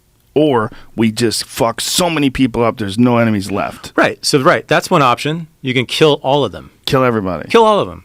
Okay. Kill them all, let God sort them out. Yeah. Isn't that like a Marine t-shirt or something? So let's do that. Let's drop many, many, many nuclear bombs all across the Arabian Plain. What? And see what happens. Yeah. So there's two options. Kill them all or get out. Yes. Or do what we're doing and ensure perpetual war. Yeah, that's how I see it. I think, yeah. Do you buy into the conspiracies like the Eisenhower conspiracy when he was leaving office, when he was saying, beware of the military-industrial complex, there's a machine that wants to go to war? Do you buy that they look at this as this perpetual war as a constant profit source? So defense contractors is what he was talking about. And he was talking about also research universities who are working with the defense contractors. Of course. Damn, they love war. Sure, Raytheon wants all the wars in the world, right? Allegedly. No, definitely. But are they? The question is, are they really running the show? Right. To what extent are they? To what extent? Yeah. Now we know that if you look at Hillary Clinton's list of donors, it's like she's been called the senator from Lockheed Martin because she gets so many donations from them. And is she the only one? Of course not. But, they have other interests. They have constituents. They have all sorts of competing interests. I think the defense contractors have some power, just like the Israeli lobby has some power. But I actually, at the end of the day, I think that they're autonomous, and I think they have their own motives. And I think a lot of them are, especially with people like Hillary and Obama and others, and the neocons under Bush, had an ideological motivation, which was Pax Americana, which was a world order controlled by us, or controlled by them, I should say. When you see the difference between the way Obama was, like the Hope website, Hope and Change, whatever the fuck it was, when they went into this, they had this whole section on whistleblowers about, helping whistleblowers alert, the American people to crime and to things that are going on that are unconstitutional. And then it's all been removed from the website.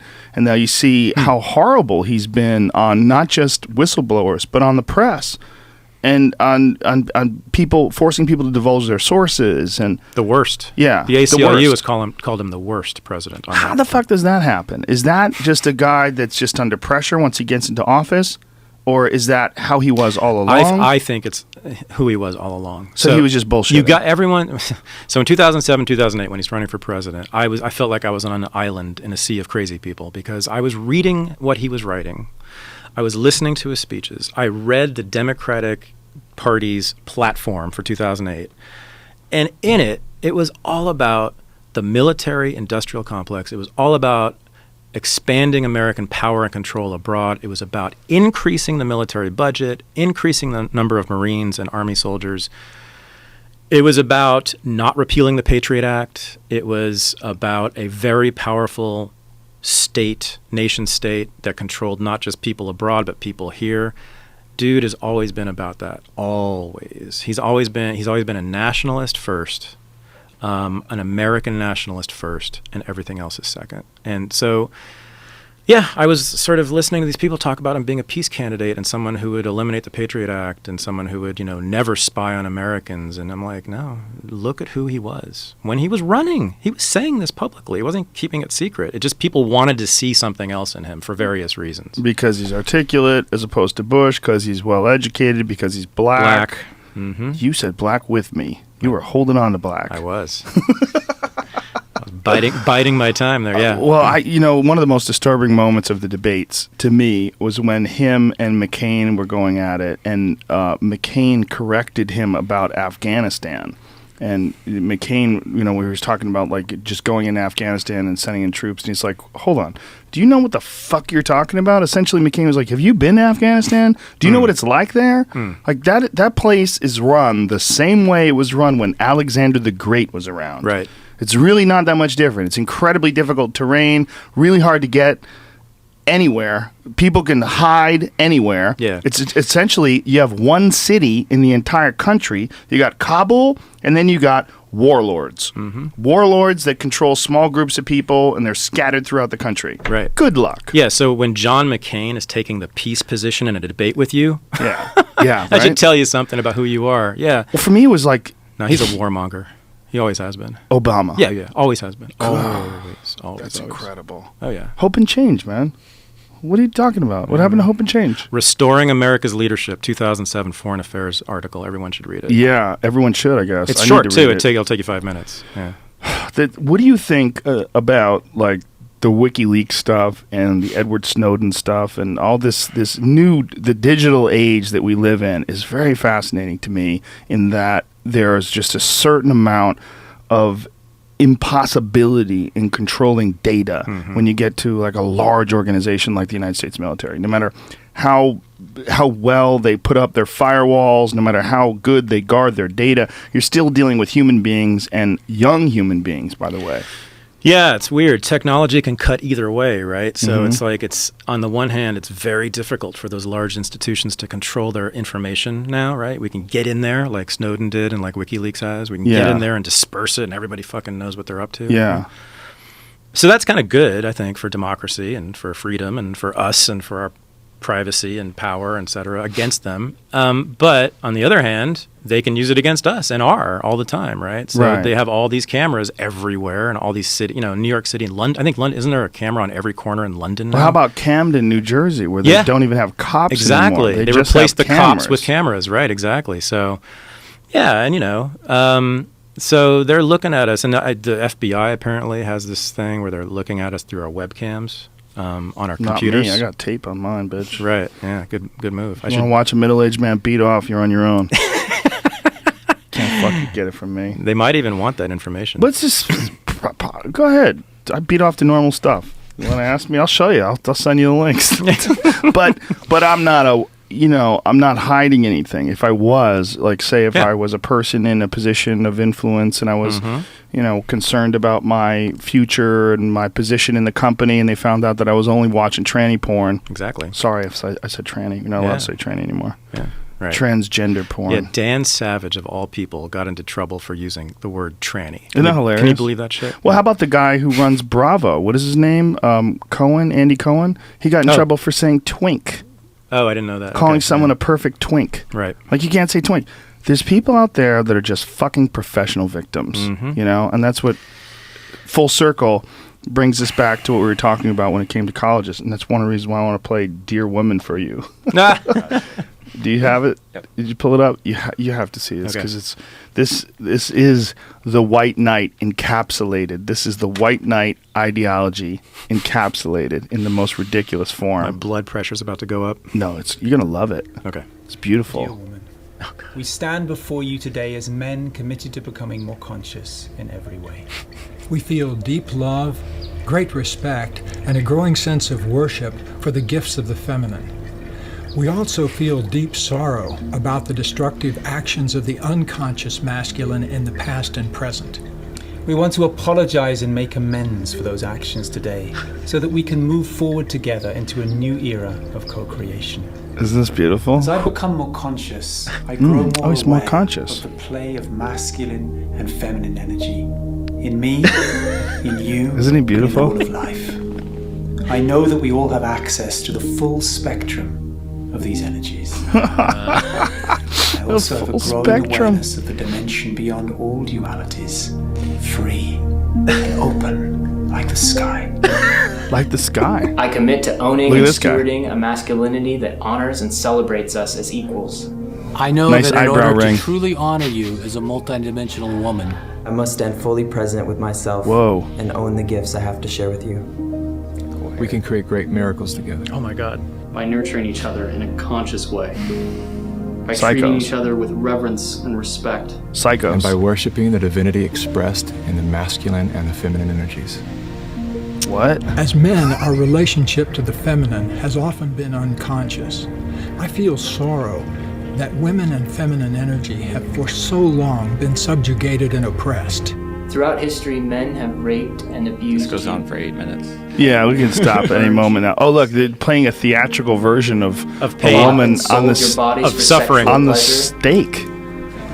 Barred you from religious and political Okay, stop right here. You know what it reminds me of a little bit? You know, purity balls? You know, where like Yes. the girls, the daughters. Didn't the Jonas and- bracelets? They had a purity bracelet for the Jonas the, Brothers. the dad is like embracing his daughter and then pledging purity. It's something. There's like a vibe there that reminds me of that. Yeah, and then That's, Will Ferrell did yeah. a Funny or Die parody of it. That this guy fucking that guy reacted to it in a very negative way. It was kind of funny. Oh, was he aggressive and violent about it? He was upset. Was he upset? He was He mocking. angry. That's a masculine trait. He was saying, Who are I these forget- weirdos? I've never heard of Fucking this. weirdos. They're just losers. Okay. They're guys that chicks don't want to fuck, so they come up with new strategies. This is what I've always said, and this is very unfortunate, but it is reality when it comes to men. Men are slimy fucks who are making sperm 24 hours a day, and we want to have sex. And here's the deal. If we're heterosexual, and ladies, if you see a guy and you don't want to fuck him, don't trust him. Because if you don't want to fuck him, chances are a bunch of other girls don't want to fuck him either. And so he has to develop tricks in order to stay in the game. And one of the best tricks is to separate himself from the pack by saying, "Dear woman, I recognize the duality." Yeah. You fucking dork. I know what you're doing. I want to take that guy hunting.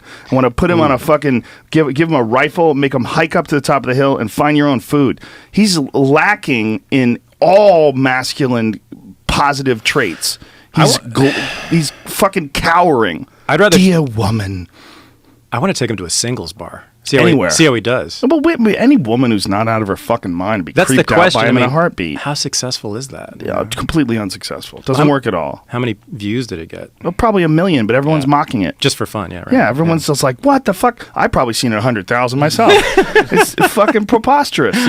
He's a goofball. But there's a lot of those goofballs out there that are separating themselves from the herd. They see a group of people that are reacting to the douchebags of the world, and there are asshole men and frat boys and fuckheads and bros that are ruining everything for everybody else, and aggressive shitheads. And then they see this and they say, I am going to separate myself from that. I'm going to be the guy who only eats fucking vegetable matter, and I don't even use mass-produced deodorant. I just rub rocks on my armpits. Never watch porn. Never. Yeah. There's a great video on that as well Yeah. that I watched. This guy gave a TED talk about what's wrong with porn. I think I know who that. Spanish he teaches accent. Oh no, there's a guy who teaches at UT Austin. Yeah. Does this? Yeah, he's kind of Robert Jensen. He's the leader of this movement against men's movement against pornography. Right. Well, what about men doing pornography with men? There's a problem with the anti-pornographic movement is what you were talking about earlier, is that the idea is that sex is bad. Oh, yeah. And sex is not bad. And Right. no one is trying to stop gay porn. Oh, Here's my the God. thing.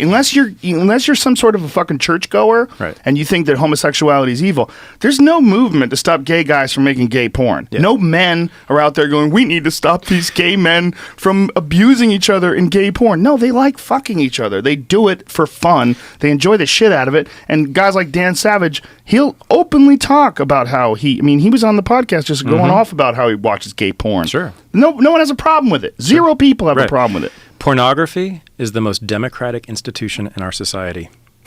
How's that work? There is no desire that is not catered to in pornography. There is no body image that is not sold as an object of desire in pornography. Little dicks. There's no little dick porn. All right, there's one. Okay, fine. But No, but if you think about, people, I've heard pornographers say this, what is the thing you hate about your body the most, right? You will find people paying for that in pornography. It's probably to look true, at right? that. Yeah. Well, that's the thing about having the reach that you have with the internet. It's like you'll find a group of people out there. And that's one of the weird things about any like really crazy ideology is that you'll find a bunch of people that agree with you on your adoption of Sharia law, and then they'll gravitate to you like a magnet. Sam Harris turned me on to this video. It was a terrifying video of these guys, and I believe they were in Norway or one of those countries that's like really open to various religions coming there, and there's these guys, they're doing this they're doing this speech, and they're talking about the idea of radical Muslim. They're laughing at people calling things radical Muslims. And in the video, he starts saying, how many of you agree with what it says in the Quran about the way homosexuals should be treated? Everybody raises their hand. That homosexuals should be stoned, and that whatever it says, by whatever God's law is, would be the very best way to handle a situation. And they all raise their hand. And he's like, are you radical? Are you not radical? You're just Muslims. And he's like laughing at it, thinking that, the way Harris described it to me, he's like, this guy is saying something that he has so much confidence in it. He's like saying it almost like you would say the best way to stop tooth decay is brushing your teeth, like something everybody knows. And he's saying it like that confident. But he's talking about stoning homosexuals. He's talking, it's incredible. He's talking about women being able to vote. He's talking about women, having second-class citizenship status. That this is just how it is in the Quran. And they're all agreeing with him, and it's an unbelievable video to watch, because you watch it, you realize like, wow, there are people like that out there, and they're all, they're all praising Allah and in this video, and they're all joining together in this, and it's this large group of thousands of people, and they found themselves. Sure. They found people like them. They put this video, and they took this video and put it online, and I think the title of the video is "It's Not Radical Islam." Right. Sure, they exist. The question is what to do about them. Right. So Sam Harris wants to kill them. He's an interventionist. Do you think he wants to kill them? Well, he certainly has said things that sound like that. He's a big interventionist. There's a moment in his book where it looks like he's advocating nuclear assault on people in the Middle East, and he has sort of backed away from that. I don't know exactly what he intends, but... Do you remember the context? Well, he says that, if you have, X million people who are committed to this fanatical, genocidal jihad, then the nuclear option might make sense. You have to read the book for yourself. And he has sort of backed down from that. Which book was this? I can't remember, but I can't remember which one. But yeah, it's a very sort of infamous quote from him. But and he'd have to speak for himself about what that actually means. But there's no question that he's an interventionist, a military intervention. He wants military intervention against them. That's clear. The question is what would that produce? And my argument is it would produce more of them. Right. So, well, I've always been fascinated by the left's adoption of the term Islamophobia, and that Islamophobia is one thing that is it's very chic. It's in style to call someone out on Islamophobia while mocking Christianity. At the same time. It's an interesting thing. Like, you're allowed to mock Scientology. You're allowed to mock Mormonism. It's a very valid point of debate. The fact that Mitt Romney was a Mormon. He's essentially a cult member. His family came from Mexico. They fled to Mexico so that they could have more wives. This is undeniable. Right. And it's all fair game and on the table, but Islamophobia is interesting. Well, it's just that, I'm not a fan of that, but it is that Islamophobia has particular political applications right now. Right. Whereas the Mormons are safe in Utah. No one's talking about invading Utah and killing the Mormons, right? Look, if they ever came over here and tried to convert Los Angeles into Sharia regime, give me a fucking AK-47, and I'll shoot him in the head myself. My point is, going out there and stopping them from doing it to other people is simply going to create more of them. And more importantly, it's going to actually cause them to wish harm on me, to do harm to me. Right. I was in New York in 9/11. You know, I don't want that to happen. No doubt about it. I'm looking at it in the terms of why is it acceptable to stand up for one religion, and that religion. It's just because it's been used in such bad ways recently. That's all. It's been used to justify these terrible wars, right? It was used to justify the war in Iraq and Afghanistan and in Syria and the rest of it. Now, yeah, I agree with you. It's hypocritical. It's a double standard. Yeah, I have nothing good to say about Islam. Nothing. And I certainly have nothing good to say about that variant of Islam that is practiced by the people in ISIS or Al-Qaeda or the Taliban. Yeah, but so what, right? It's like there are people all over the world who have ideas that are abhorrent to me. It's such a fascinating debate. It's such an interesting take. Like, which way do you go? Do you go in, hey, let them be crazy over there? Yeah. Or do you say, listen, that crazy over there is going to eventually come over here. We got to figure out a way to plan ahead, or we're going to run into a bad situation that's going to be out of control. It's about aggression. So it's about who uses aggression. Right. So if they aggress against me, hell yeah, it's on. And so you feel like but they haven't aggressed against me. The few people that have been killed over there, the few reporters that have been snatched up and had their heads cut off on video, like it's such a small amount. Yeah, I mean, well, it's not good. No, of course not. The ISIS argument is that they're an extension of the U.S. military. They're an extension of U.S. imperialism, is what they say. Those reporters. I'm not in any way justifying what happened to them. I think some of them have been British too, right? Yeah, right. Well, the Brits are intervening too. Yeah. So I don't know, but I mean, the point is, they are, as I said, they're trying to bait us in, which they succeeded in doing. Look what we're doing today. We're bombing them right now as we speak. And what will we get from that? Are we gonna kill all 30 or 50,000 of the ISIS fighters? Are we gonna do that? The only way to do that is to send in the entire fucking 82nd Airborne and more, and chase them down on the ground and kill every last one of them, which I don't even think is possible. So, and what you're doing is you're creating more anti-American hatred in that region from which they can recruit.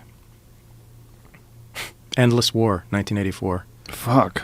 What's the way that this can be fixed? Get out, man. That's it. Yeah. It's the only way. Yeah. The Rand Paul way. Yeah. Whereas Hillary Clinton... Hell no. She wants to chase him to the ends of the earth. Sure. But she's the one who's been in the office. She's been there. What did Joe Biden just say? Shit. He just said we're going to chase ISIS to the gates of hell. Whoa. And I'm like, yeah, that's exactly where you're going to take us. You're right. That's exactly. Did he really say that? Yeah, he did about 2 weeks ago. I remember when Joe Biden. We used to do Joe Biden night at a comedy club because Joe Biden got caught being a plagiarist. Oh yeah. Do you remember that? Mm-mm. Oh, you don't know that? Interesting. Joe Biden, when he was running for president, I believe. I started stand-up comedy in 1988, so it had to be close on people's minds. So it was somewhere around then. Joe Biden got in trouble. He was running for president, and he gave a speech that was a direct ripoff of one of Kennedy's speeches.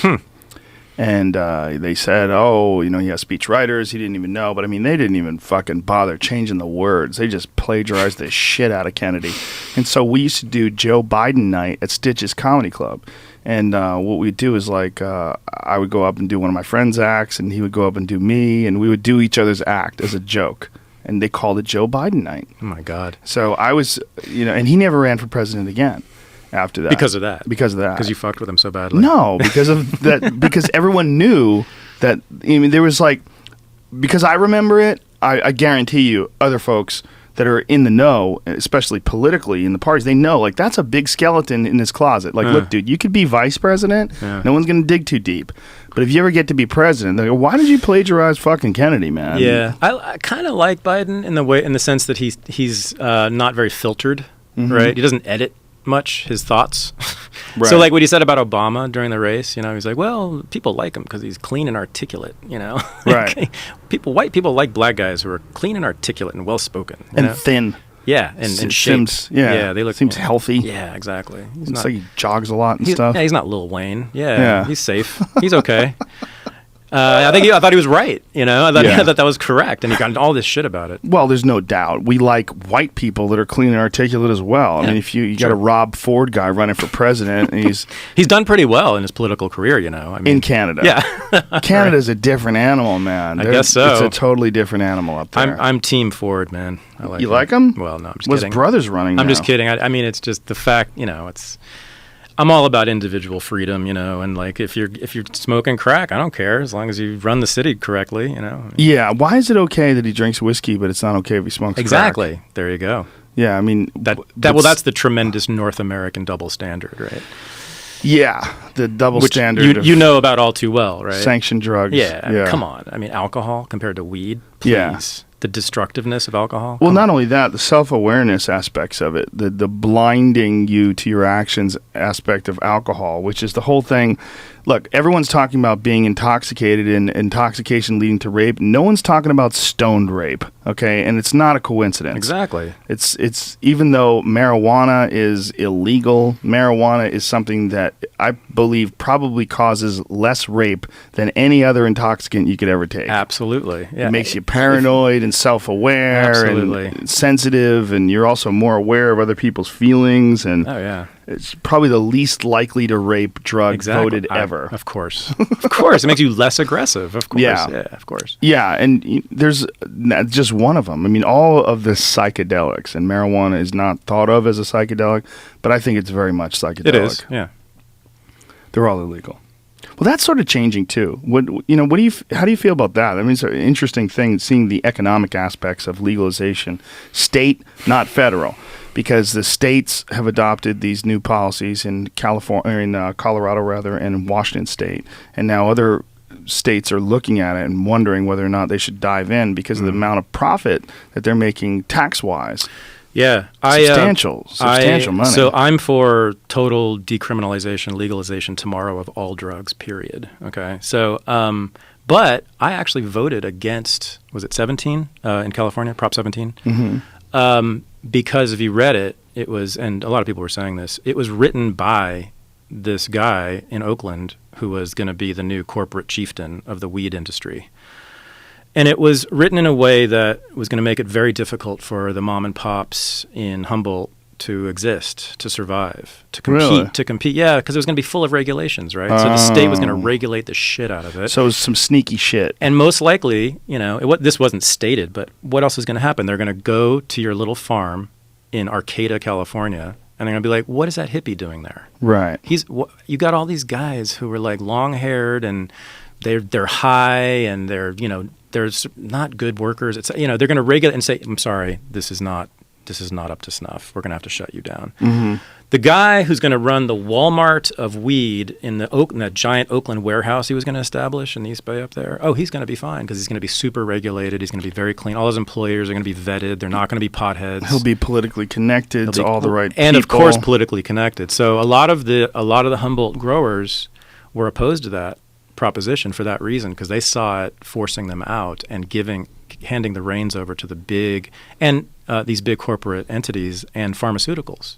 So the prediction was, and I thought it was right, that the big pharmaceutical companies were going to move in and take over and make it into a big corporate industry. And I think that's starting to happen in Colorado. I've seen some evidence of that. In what way? It's just that there's sort of a monopolization going on, that the state regulation often leads to the creation of monopolies, right? Because it makes it difficult to enter an industry, right? If an industry is heavily regulated and you have to meet all these criteria to enter it as a legitimate licensed business, it becomes more difficult, right? So the existing entity, the large corporation that's already there, gets protected by these regulations. It's called regulatory capture. Is the concept. And so I think that's what's going to happen. So I want no regulation. Mm-hmm. None. Just legal. Yeah. Just let us grow it and smoke it. When you say decriminalization, do you think that it should be legal to sell things like cocaine and heroin? Yes. And heroin especially is a tricky one, right? Because people associate that with damaged lives and destruction. And so the quick one-word answer to that is Portugal.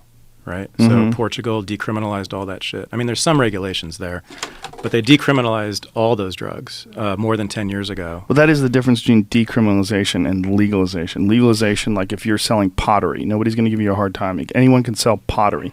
But if you get caught with pottery, nobody gives a shit. But if you get caught with drugs in the decriminalized state, well, then you don't get in trouble. Right. But if you're selling it, yeah, it's a different animal. Yeah, I want the state to have nothing to do with it at all. So but anyway, so in Portugal, a great study was done by Glenn Greenwald in the Cato Institute about 3 or 4 years ago, looking at the 10 years of decriminalization in Portugal, and what they found was decrease in the number of HIV cases, not surprising, decrease in the number of decrease in the addiction rate, which is amazing, and a decrease in usage. People actually use it less. Isn't that amazing? Yeah. So there you forbidden. go. People want to do things that are forbidden. It's a natural impulse of human beings. You try to resist, and we try to do it. Creation of a taboo creates a desire. Yeah, that's such a bizarre thing that we have this attachment controlling people's access to consciousness enhancing or altering substances. Yeah. We're completely committed to this idea, and we'll pitch it as if it's the only logical explanation or the only logical course of business. Like, what are you going to have the streets filled with a bunch of reefer heads? Right. Well, you look at what's going on in Colorado, they have like the lowest rate of drunk driving accidents ever. Right. They have a lower rate of murder than they've ever had before. They have lower rates of violent crimes than they had in a decade. Right. Like all these things are happening like right in front of everybody's face. Right. Undeniable aspects of the legalization of cannabis, a drug which makes people more peaceful. That's right. I mean, it just does. That's right. I mean, it doesn't make everybody more peaceful, but it's pretty fucking good at it. Pretty much, yeah. And so if we decriminalized heroin tomorrow, are you going to start shooting smack the but next I'm an day? adult. The question is keeping it from young people, just making it more difficult to get, is that going to keep one kid from becoming a junkie? If it is it worth it? I see that argument, but I don't think that it jives with human nature. And that's why I would say that legalization of all drugs would probably be better. And also, when you create laws, when people violate those laws, they become criminals and you put them in jail. And that's where things get really fucked up. Right. It's because then you have what we have in this country, which we have privatized prisons. And there's not just one. We're not talking about one. We're talking about many privatized prisons. So you have a prison industrial complex along with these laws that has a vested interest in keeping these laws active. So then you have unions, like you have the prison guards union, which lobbies to keep these drugs legal, or illegal rather. Along with pharmaceutical drug companies, which form a partnership for a drug-free America. And my joke was that's like hookers making commercials against strippers. Like a partnership for a drug-free America going out against weed is literally like hookers saying strippers are bad. Like they're immoral. Right. Like we're better. Like yeah. Why do kids smoke cigarettes? A lot of it is because there's a taboo on it, right? Because it's being bad, it's being rebellious, right? It's also like it's cool, man. Yeah, but it's cool because it's bad. It's cool because it's bad. Right? Well, it's also there's a certain romanticism involved in just ruining your life. Yeah. You know what I mean? Yeah. Just fucking self-destructive drinking and it's sexy. It's the rock star self-destructive sexiness. Yeah, right? He's doing coke. He's fucking just gets up at can't keep a job. Right. Boss call, you're fired, Wilson. Fuck you. Right. The guy's a rebel. Look at his jacket. He's got a fucking fucked up leather jacket. He gets on his motorcycle in the rain. This like this drives off a cliff. And then he's a like international superstar. Yeah. Yeah, I mean, in those movies, those shitty Arnold Schwarzenegger cop movies, like there's always the scene where he's like his breakfast is like he pours a fucking couple slices of pizza into a blender, and you know what I mean? Mm-hmm. It's like there's something about self-destruction about people that are drinking whiskey first thing in the morning that we find romantic. Well, it's because we're told all day long to be good and healthy and pure, right? Yes, there you go. There's the Puritanism again, right? It's actually rejection of that. Oh, it is, right? Yeah. That is so goddamn true. That's the best way to create sluts. I'm not slut shaming, by the way.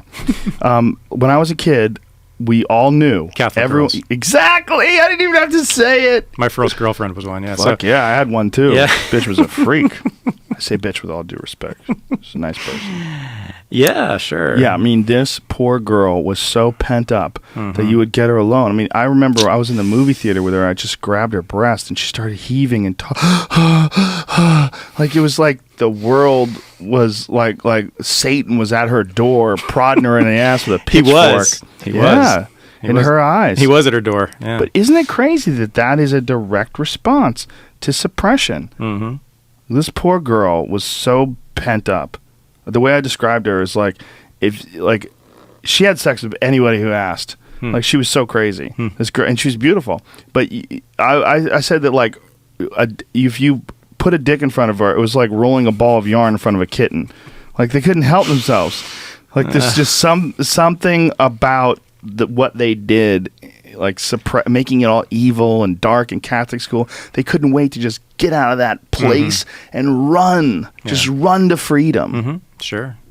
Yeah, it's a schizophrenic culture we live in. It's not just Catholics, right? It's sort of Americans generally. I mean, we're told both things simultaneously all day long. Sex is bad. Watch out. Be careful. And fuck. And here's a chick in a bikini. And selling cars. And porn is a bigger industry than the automobile industry. But it's terrible. Yeah, right. And but who cares terrible. if it goes under? And it must be secret. Yeah. Exactly. Well, remember when it was interesting, the porn people were asking for a bailout. It was like sort of a publicity stunt. But the reality is that like that industry was crippled. I mean, that industry had its legs taken out by the internet. I mean, there was a guy that used to live in my neighborhood who's a porn producer, and he was living high on the hog. He had like a fat Mercedes, lived in this big ass house, and his house eventually went up. It was bankrupt. He went bankrupt, and they sold that bitch. They took it from him. Foreclosed on it. I knew a major porn producer who just died actually recently. But he said they were figuring out ways to monetize it, and I didn't quite understand it. But the tube channels and all that stuff. He said they actually figured out a way to get revenue out of that, and I'm not sure how. But anyway, yeah. Fucking stealing people's credit card numbers. Maybe. Yeah, I don't know. Getting videos of you jacking off to it on those little web cameras. There you go. That the FBI is watching. Yeah, let them watch. How many are they going to watch? A lot, apparently. 300 million people. How many FBI people do you got that are keeping an eye on people jerking off? It's like you're going to go blind. God. You fucking people are going to be staring at monitors all day. Can Everyone's you imagine? Coke bottle glasses. They're going to stumble out of that fucking place into the light of day. I think I'd rather work in a coal mine than have that job. Similar effects, I'm sure. Yeah. Similar effects. Good Lord. Yeah, what a strange culture. Now, you're a grown adult with children and a college professor, and you're faced with all these contradictions and this ridiculous way we're living our life in this society. Like, how frustrating is it for you to see things so clearly, but yet see this schizophrenic, bizarre society that you're forced to exist in? I live in hell.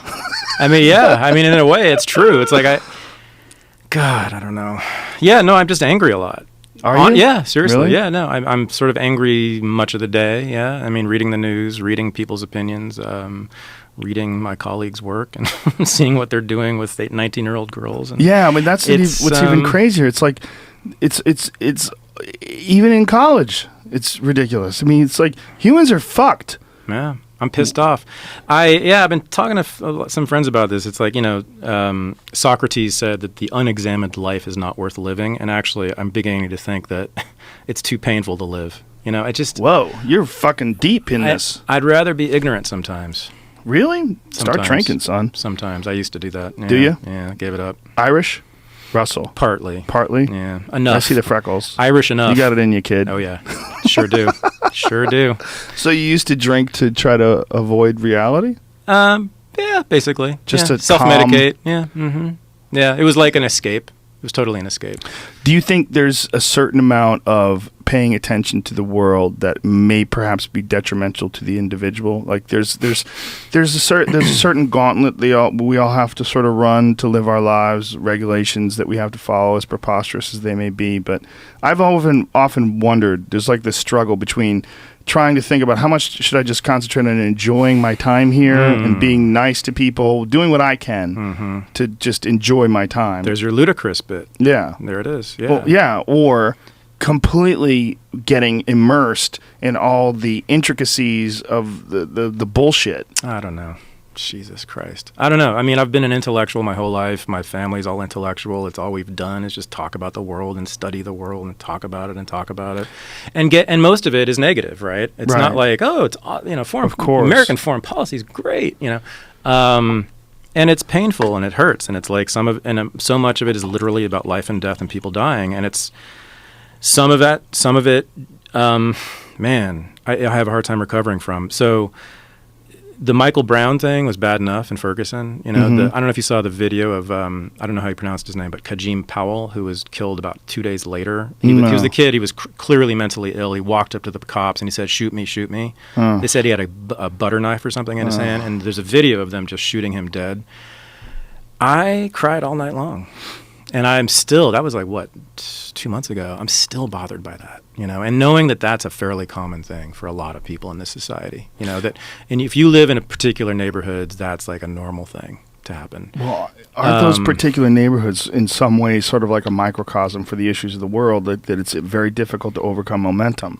And the momentum of a terrible neighborhood, a crime-ridden neighborhood, it's born into poverty and born into the momentum of all these unemployed people on welfare. Well, in that case, it's being born into a state of occupation. Mm-hmm. I think that there are many of those military states. It's basically a military occupation. It is, God damn it. And you know what? And like the militarization of the police has only accentuated it, but it's been going on for a long time.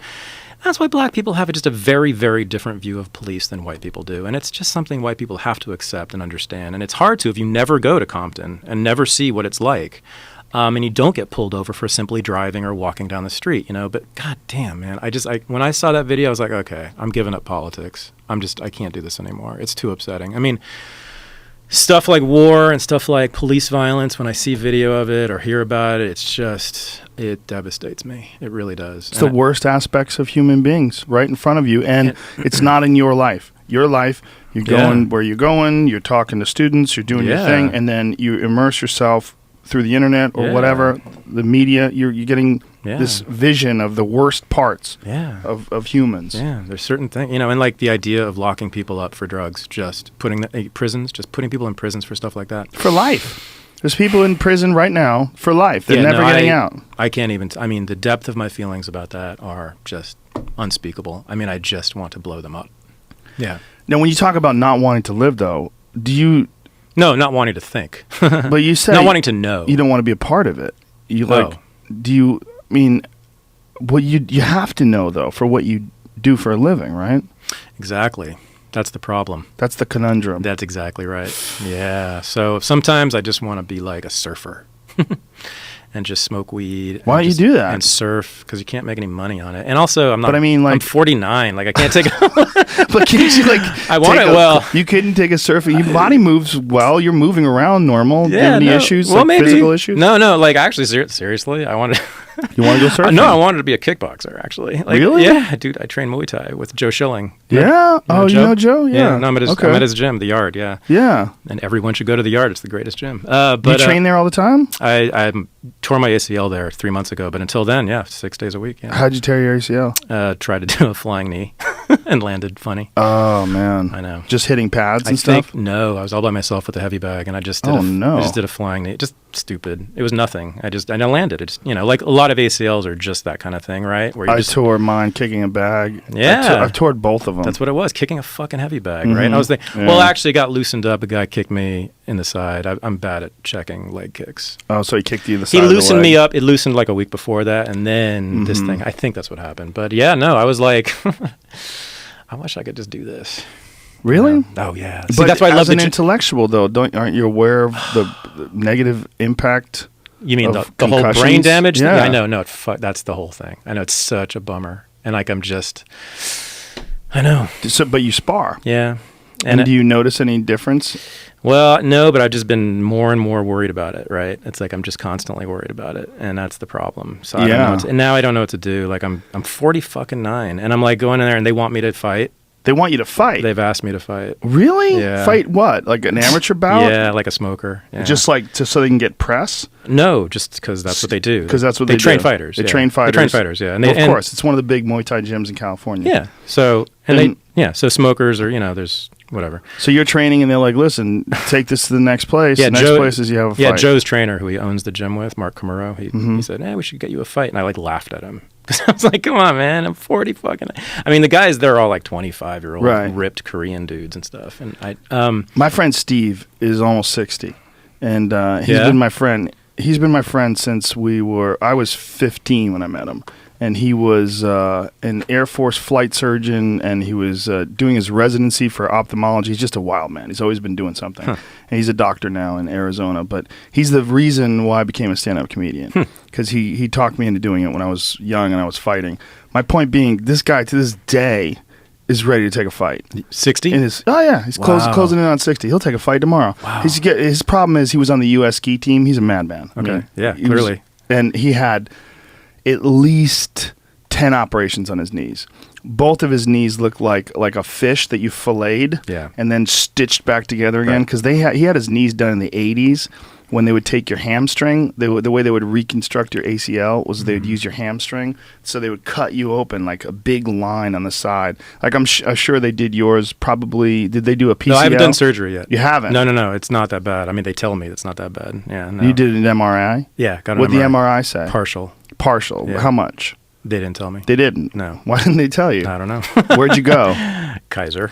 Okay, that's no good. Yeah. We'll talk afterwards. Okay, good. I'll hook you up with a real doctor. Okay. I'm not a real doctor, but a doctor that deals with a better athletes. doctor. Yeah, that's what I needed. I needed General sports. practitioners are just not Well, going to no, he's an orthopedist, but yeah. Even an orthopedist that doesn't deal with real athletes is going to say, "Oh, you're okay. You just walk around That's and my you're going to be fear. fine." That means you got a bum knee for the rest of your life that's ready to give out. Oh, shit. Depending upon how much of a partial tear. Yeah. I mean, if it's 10% tear, let it rehab. I got no percentage from them. Yeah, you need to know. Okay. And you need a guy who's an expert at reading MRIs. Yeah. I've had 2 different MRIs done on my back, one of them that was shit and one of them that was really clear, and it was much different results. You know,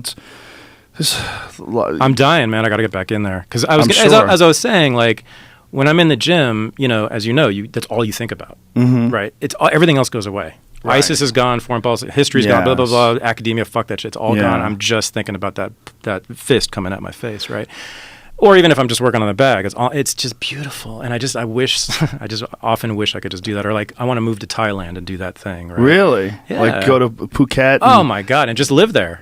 On whatever it is. My friend Mark did that. He's in his $5 50s. a day. Yeah, I mean, I know. He's a financial advisor, and he went to Thailand. He lived there for a month. Yeah, and belonged to one of those gyms. Changed my last name to Fairtex or whatever. Damn, man, you got it bad, huh? Oh yeah. How long were you kickboxing for? You had this idea. I started with boxing, just like bullshit. Well, I took some classes at Church Street Gym in New York when I lived there, and then that was like 10 years ago, but not seriously. And then I did like bullshit cardio kicks.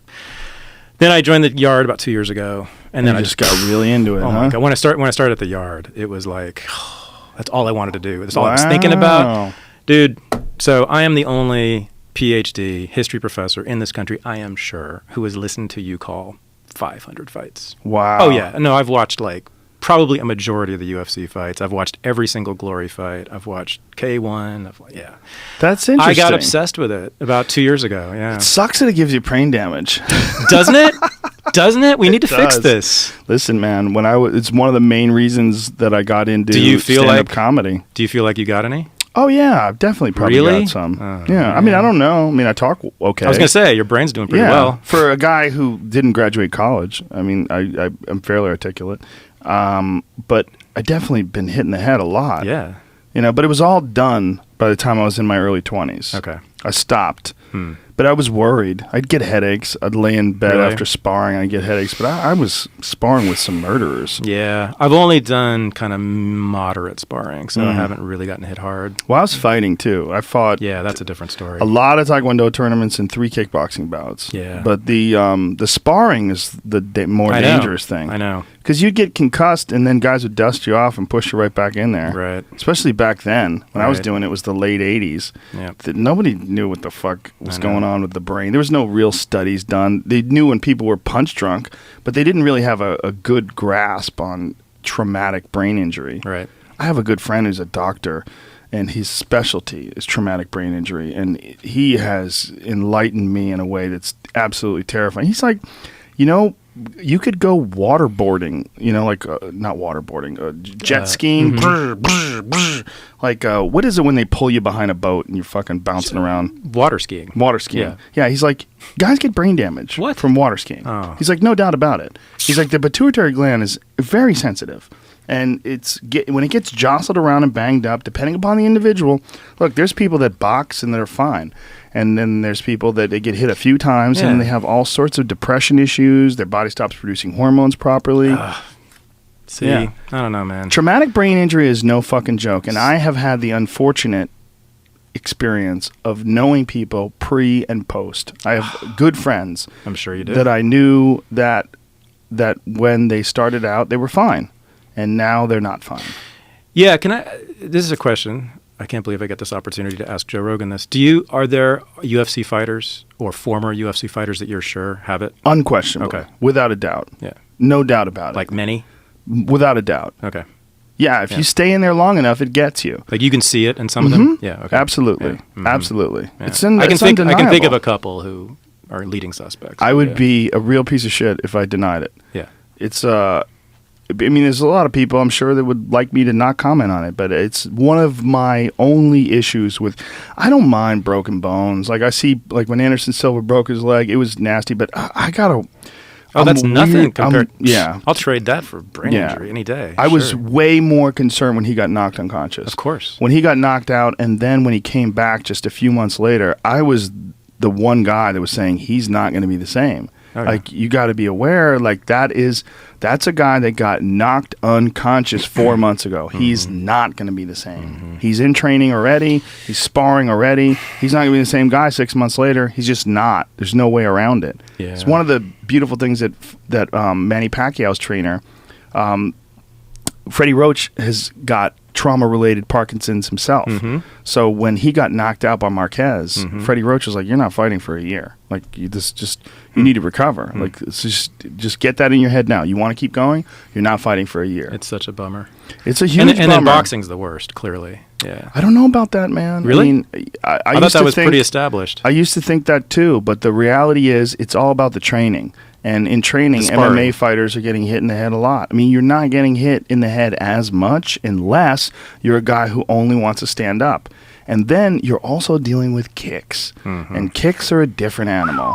You can kick so much harder than you can punch. Getting kicked in the head. I can probably kick 10 times harder than I can punch. Of course. I can send a heavy bag flying across the room with a kick. Sure. And if you imagine what that can do to your fucking head, it's terrible. I've seen guys get hit in the head in kickboxing matches, and they're never the same again.